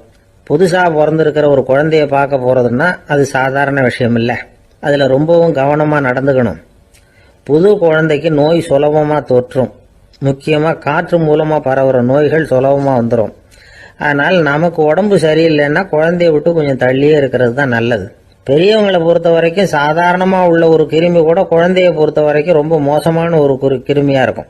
சில வெளிநாடுகளில் எப்படி தெரியுமா, பிறந்த குழந்தை தூங்கிக்கிட்டு இருக்கிற ஒரு ரூமுக்கு போகணும்னா போகிறவங்க வந்து முகமூடி போட்டுக்கணும், காலணிகளை மாற்றிக்கணும், அவ்வளவு சுத்தமாக உள்ளே போய் பார்த்துட்டு வரணும். பொதுவாக சில ஆஸ்பத்திரிகளில் பார்த்தீங்கன்னா பார்வையாளர்கள் நேரத்தில் விசிட்டிங் ஹவர்ஸ் தாயை விட்டு குழந்தைய தனியாக பிரித்து வச்சுருவாங்க. எதுக்குன்னு நினைக்கிறீங்க? அந்த நேரம் பல பேர் வருவாங்க போவாங்க. அவங்க கை கால் சுத்தமாக இருக்காது. சுத்தம் இல்லாத கைகள் மூலமாக கிருமிகள் பரவும். சுத்தம் இல்லாத கைன்னா மண்ணு தூசி படிஞ்சிருக்கிற கை மட்டும் தான் அர்த்தம் இல்லை. சாலையில் கையை வீசிக்கிட்டு நடந்து வர்றீங்க, குழந்தைய பொறுத்த வரைக்கும் அது கூட சுத்தம் இல்லாத கை தான். தாயை தவிர மற்றவங்க குழந்தைய தூக்காமல் பார்த்துக்கிறது நல்லது. தாய் கூட அளவோட கொஞ்சிறதோட நிறுத்திக்கணும். புதுசாக ஒரு குழந்தைய பெற்றிருக்கிற பொண்ணுகிட்ட மற்ற தாய்மார்கள் ஏதாவது சொல்லிக்கிட்டே இருப்பாங்க. குழந்தைய அப்படி வளர்க்கணும், இப்படி வளர்க்கணும் அப்படின்னு ஏதாவது அட்வைஸ் பண்ணிக்கிட்டே இருப்பாங்க. இப்படி ஓவராக அறிவுரை பண்ணுறது அந்த பொண்ணை வந்து குழப்பி விட்டுரும். அதனால் அப்படிலாம் பண்ணக்கூடாது. அந்த பெண்ணே ஏதாவது கேட்டால் கூட டாக்டர் சொல்ல வேண்டிய விவரங்களை எல்லாம் நாமே சொல்லிக்கிட்டு இருக்கக்கூடாது. புதுசாக பிறந்திருக்கிற குழந்தைய மட்டும்தான் இப்படி பார்க்கணும்னு இல்லை. ஒரு நோயாளி குழந்தைய பார்க்க போகிறதுனா கூட ரொம்ப எச்சரிக்கையாக தான் நடந்துக்கணும். ஒரு தின்பண்டமோ விளையாட்டு சாமானோ அந்த குழந்தைக்கு நாம் வாங்கிட்டு போகிறதா வச்சுக்குவோம். அதை நேராக கொண்டுகிட்டு போய் அந்த குழந்தைகிட்டே கொடுக்கக்கூடாது. அதோட அப்பா அம்மா கிட்ட ரகசியமாக கொடுக்கலாம். அவங்க முடிவு பண்ணட்டும் குழந்தைகிட்ட அதை கொடுக்கலாமா வேண்டாமாங்கிறத. அவங்களுக்கு தான் தெரியும் அதோட மனசும் உடம்பும். உங்கள் அக்கறையை காட்டுறதா நினச்சிக்கிட்டு குழந்தை வாயில் எதையும் கொண்டுட்டு போய் போடாதீங்க. போகிறப்போ உங்கள் வீட்டு குழந்தையும் அழைச்சிட்டு போகாதீங்க. இது நோயை வாங்கிட்டு வந்துடும், அல்லது புதுசாக ஒரு நோயை அதுகிட்ட கொடுத்துட்டு வந்துடும். என்னதான் உங்களுக்கு பழக்கமான குழந்தையா இருந்தால் கூட அதுக்கு விருப்பம் இல்லைன்னா பேசக்கூடாது. அங்கே போய் அவங்க பள்ளிக்கூடத்தை ஞாபகப்படுத்திட்டு இருக்கக்கூடாது. நோயில் இருக்கிறப்ப ஸ்கூலை பற்றி பேச அது விரும்பாது. ஆஸ்பத்திரியை விட்டு வெளியில் புறப்படுறப்போ குழந்தைகிட்ட சொல்லணும்னு அவசியம் இல்லை. அதோட அப்பா அம்மா கிட்ட சொல்லிவிட்டு புறப்பட்டா போதும், குழந்தை கோபிச்சிக்காது. சமூக சம்பிரதாயத்தை பற்றி அது கவலைப்படுறதில்லை. இப்படி எல்லா விவரமும் நம்ம எதிரில் உட்காந்துருந்தவங்க கிட்ட சொல்லி முடித்தோம். ரொம்ப நன்றி சார் அப்படின்னு சொல்லிவிட்டு அவர் புறப்பட்டார். குழந்தைங்க கொஞ்சம் வளர்கிற வரைக்கும் தான் நாம் எச்சரிக்கையாக இருக்கணும்னு இல்லை, வளர்ந்த பிறகு இன்னும் எச்சரிக்கையாக இருக்கணும். ஒரு பையன் பள்ளிக்கூடத்துலேருந்து திரும்பி வீட்டுக்கு வந்தான். முகம் பூரா நகத்தால கீறி இருந்தது. அப்பா பார்த்து பயந்துட்டார். யாருடா உன்னை இப்படி பண்ணது அப்படின்னாரு. என் கூட படிக்கிற இன்னொரு பையன்னா. நாளைக்கு உன் கூட பள்ளிக்கூடத்துக்கு வர்றேன், நீ எனக்கு அவனை அடையாளம் காட்ட முடியுமான்னார். அது ரொம்ப சுலபம் நான் பையன். எப்படின்னார் அப்பா. அவன் காதில் ஒன்று கையோடு எடுத்துகிட்டு வந்திருக்கிறேன், இதோ என் பையில தான் வச்சுருக்கேன் அப்படிங்கிறான் அந்த பையன். ஒரு இலக்கிய கூட்டம் ஏற்பாடு பண்ணியிருக்கிறோம், நீங்கள் அவசியம் வந்து அதில் பேசணும் அப்படின்னு கேட்டுக்கிட்டார் ஒருத்தர். வேணாங்க, 4 பேருக்கு முன்னாடி வந்து நிற்கிறதுனா எனக்கு ரொம்ப கூச்சமாக இருக்கும் அப்படின்னாரு இவர். ஏன் சார் இன்னமும் குழந்தை மாதிரி கூச்சப்படுறீங்களே அப்படின்னார் அவர். அவர் ஒரு மாதிரியாக சமாளித்து அனுப்பி வச்சுட்டு அதுக்கப்புறம் அதை பற்றி இவர் யோசித்து பார்த்துருக்கார். சில நிபுணர்கள் எழுதியிருக்கிறத படித்தும் பார்த்துருக்கிறார். மனோதத்துவ நிபுணர்கள் என்ன சொல்கிறாங்க தெரியுமா? 10லேருந்து 20% குழந்தைகள் பிறக்கிறப்பவே கூச்ச சுபாவம் கொண்டதாக தான் இருக்குதான். ஒரு தாத்தா தன்னோட பேர பிள்ளைய ஆசையாக கூப்பிடுறார் விளையாட்டு காட்ட, அதை அழுதுகிட்டு ஓடி போகுது.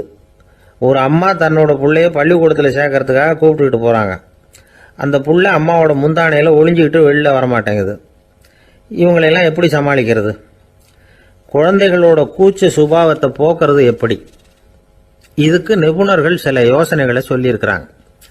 மற்றவங்களுக்கு முன்னாடி என் பையனுக்கு கூச்சம் ரொம்ப அதிகம் சார், மற்றவங்க பார்த்தா ரொம்ப வெக்கப்படுறான், இப்படி சொல்கிற அப்பாக்கள் உண்டு. என் பையன் புது மனுஷால பார்த்தா அட்டையாக ஒட்டிக்குவான் சார் அப்படின்னு சொல்கிற அப்பாக்களும் உண்டு.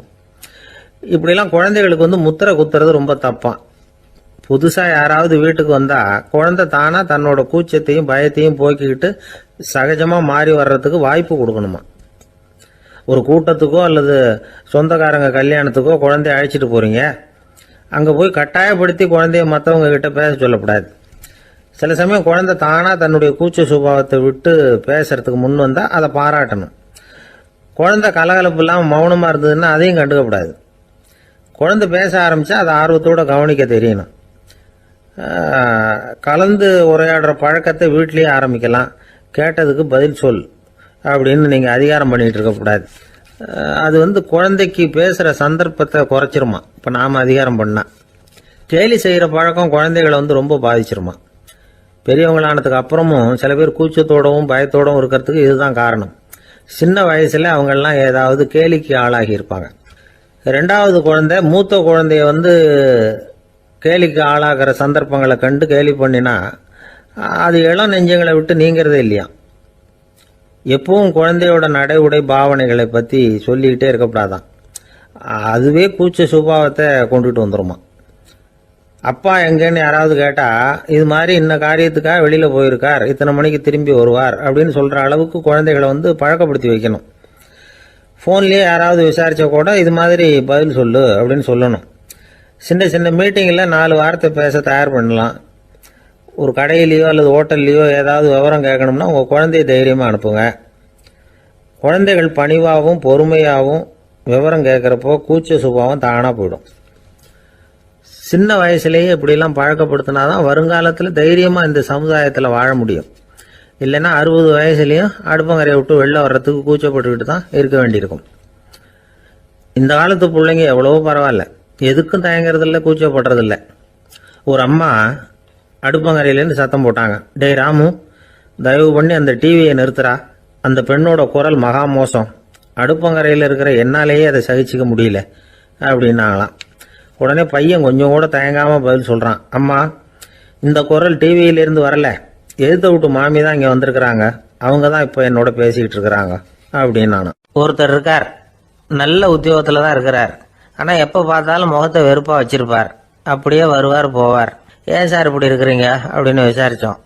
ஏன்டா இந்த வேலைக்கு வந்தோம்னு இருக்கு சார் அப்படின்னார். உங்கள் வேலை உங்களுக்கு பிடிக்கலையா அப்படின்னு கேட்டோம். இல்லைன்னார். இப்படிப்பட்டவங்க வெற்றிகரமான வாழ்க்கை வாழ முடியாது. இது வந்து நிபுணர்கள் கருத்து. வேலையை நேசிக்க தெரிந்தவர்கள் வெற்றி பெறுவார்கள் அப்படிங்கிறாங்க அவங்க. எந்த துறையாக இருந்தாலும் சரி, அந்த துறையில் வெற்றிகரமாக இருக்கிறவங்கள விசாரித்து பாருங்கள். எனக்கு என்னுடைய வேலை ரொம்ப பிடிக்கும் அப்படின்னு சொல்கிறவங்களாக தான் இருப்பாங்க. அப்படி இருந்தால் தான் அது வெற்றிகரமாக இருக்க முடியுது அவங்களால. ஒருத்தனுக்கு பிடித்தமான பொழுதுபோக்கே அவனுடைய தொழிலாக இருந்துட்டுதுன்னா அவனை மாதிரி கொடுத்து வச்சவன் வேற யாரும் இல்லை அப்படிங்கிறார் பெர்னாட் ஷா. ஒரு தடவை மன்னர் ஹுமாயூன் உயிரை தண்ணீர் முண்டு ஊற்றுகிற தொழிலாளி ஒருத்தர் காப்பாத்தினாராம் அந்த ஹுமாயூன் உயிரை. உடனே மன்னர் கேட்டிருக்கார், உனக்கு என்ன வேணும்னாலும் கேளு தரேன், உயர் பதவி வேணுமா அப்படின்னு கேட்டாராம். மன்னா, மக்களின் தாகம் தீர்க்கக்கூடிய இந்த பணியை விட உயர்ந்தது உண்டா அப்படின்னாராம் அந்த தொழிலாளி. அவரால் அவருடைய வேலையை நேசிக்க முடிஞ்சுது, அதனால மகிழ்ச்சியா இருக்க முடிஞ்சுது. நாமெல்லாம் அப்படி இல்லை, வேலை கிடைக்கிற வரைக்கும் கிடைச்சா போதும் அப்படின்னு இருக்கோம். கிடைச்சதுக்கு அப்புறம் ஏன்டா இந்த வேலைக்கு வந்தோம்னு ரொம்பவும் அழுத்துக்குவோம். சரி, நாம் இருக்கிற இடத்துல நாம் வெற்றிகரமாக இருக்க வழி உண்டா அப்படின்னா உண்டுன்னு சொல்கிறாங்க.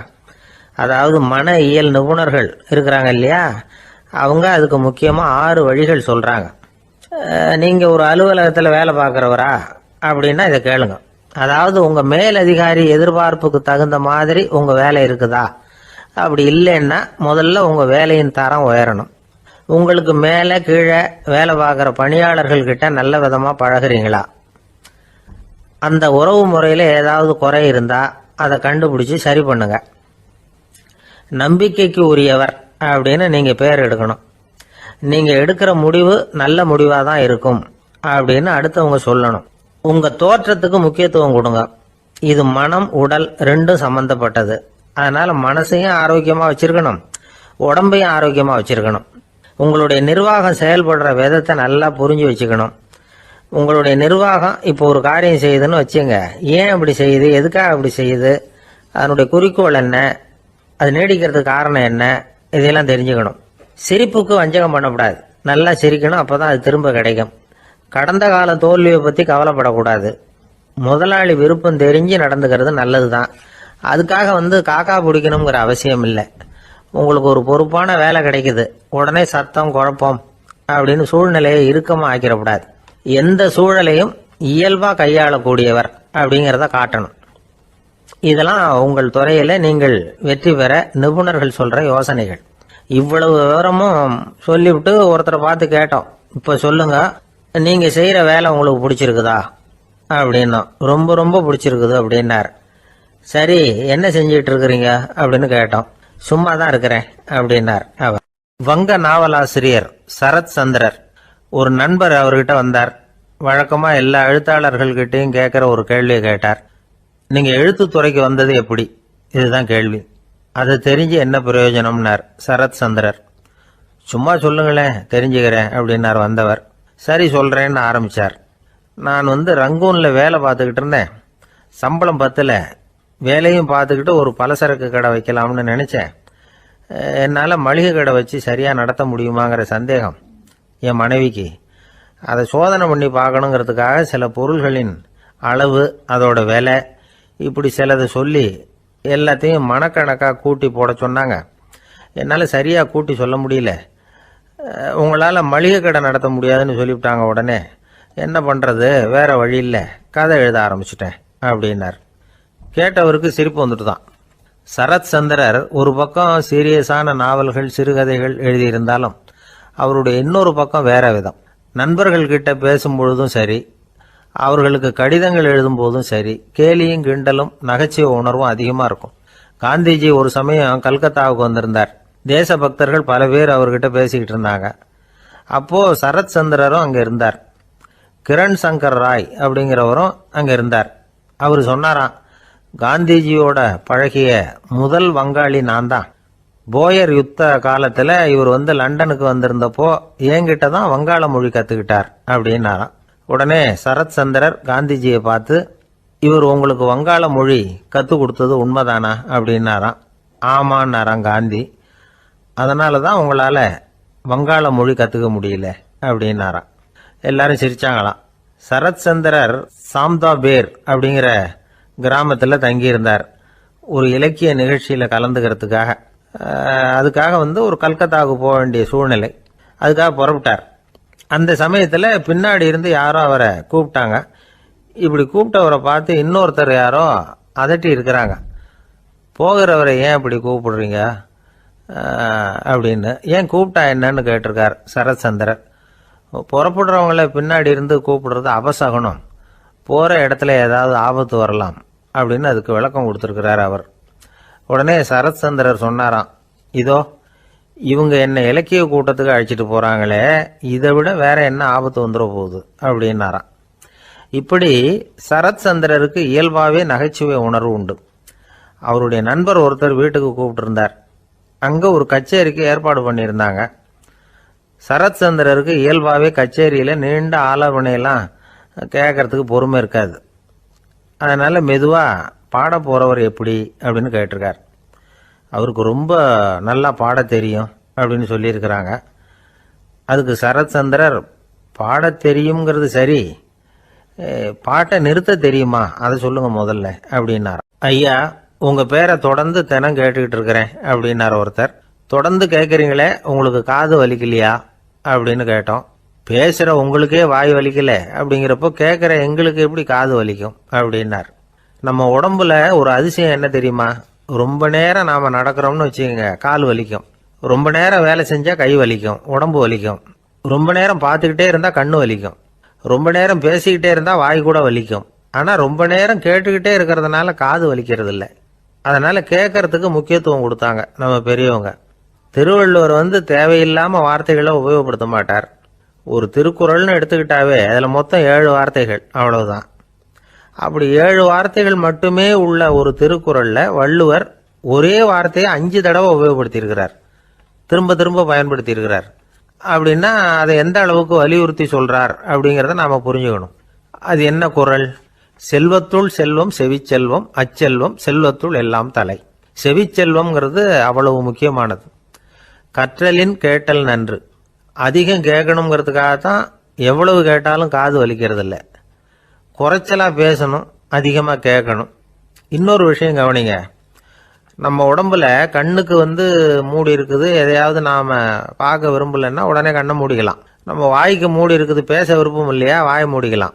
மூக்குக்கு கூட மூடிக்கிற வசதி இருக்குது, எதையாவது முகர விருப்பம் இல்லையா, மூச்சை அடக்கிக்கலாம். ஆனா பாருங்க, காதுக்கு மூடி கிடையாது, அதை கையால தான் மூட முடியும். யார் என்ன சொன்னாலும் அது நல்லதோ கெட்டதோ காதுல விழுந்துகிட்டு தான் இருக்கும். அறிவு தான் நல்ல விஷயங்களை எடுத்துக்கிட்டு கெட்ட விஷயங்களை விட்டுடணும். நல்ல கருத்துக்கள் நம்ம காதுல நிறைய விழுந்துகிட்டே இருக்கணும். அதை கேட்டு நாம நல்லபடியா வாழணுங்கிறது தான் படைப்பின் விருப்பம். ஆன்மீகவாதிகள் கூட ஒன்று சொல்லுவாங்க, அதாவது ஆன்மீக பாதையில நீங்க முன்னேறணும்னா முதல்ல சிரவணம் செய்யணும்பாங்க. அதாவது பெரியவங்க சொல்ற நல்ல கருத்துக்களை கேட்கணும் அப்படின்னு அதுக்கு அர்த்தம். அதனால யாரு நல்ல கருத்துக்களை சொன்னாலும் அதை காது கொடுத்து கேளுங்க. இவ்வளவு கருத்துக்களையும் நம்ம நேயர் ஒருத்தர்கிட்ட சொல்லிட்டு இருந்தோம். அவரும் சரி சரின்னு தலையாடிக்கிட்டே இருந்தார். அப்புறம் சொன்னார், நீங்க சொல்றது சரிதான் சார், காதுக்கு மூடி இல்லைங்கிறது ரொம்ப சரி.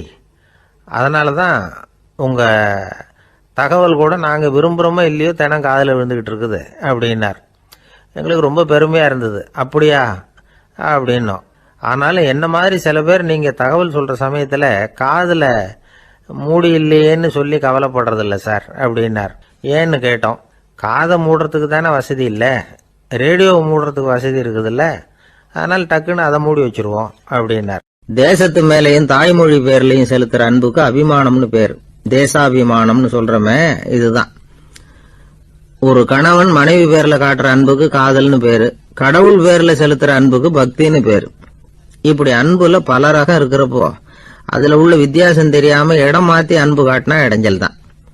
சரி, இந்த அன்பை பத்தி விஞ்ஞானம் என்ன சொல்லுது தெரியுமா? இதயத்தை பாதுகாக்கிறதுக்கு முக்கியமா தேவைப்படுற ஒண்ணு இந்த அன்புதான்னு சொல்லுது. நெதர்லாந்து விஞ்ஞானிகள் இதை ஆராய்ச்சி பண்ணியே கண்டுபிடிச்சிருக்கிறாங்க. கொஞ்சம் முயல் குட்டிகளை 2 பிரிவா பிரிச்சாங்க. 2 குரூப்புக்கும் கொழுப்பு அதிகமா உள்ள ஆகாரத்தையே கொடுத்துக்கிட்டு வந்தாங்க. ஆனா ஒரு குரூப்புக்கு வெறுமன ஆகாரத்தை கொடுத்ததோட சரி, இன்னொரு குரூப் முயல்களுக்கு ஆகாரம் கொடுத்ததோட நிறுத்திக்கல. அதுக்கு முன்னாடி கூண்டுகளை திறந்து விட்டு முயல்களை கொஞ்ச நேரம் எடுத்து கொஞ்சி விட்டு அதுக்கப்புறமா ஆகாரம் கொடுத்தாராம் ஆராய்ச்சியாளர். இந்த குரூப்புக்கு இதய பாதிப்பு 60% குறைச்சலா இருந்துதான். சில நோயாளிகளுக்கு ஹார்ட் அட்டாக் வந்தாலும் அதை தாங்கிக்கிட்டு குணமாகிற சக்தி அதிகமா இருக்குது. இது எப்படின்னா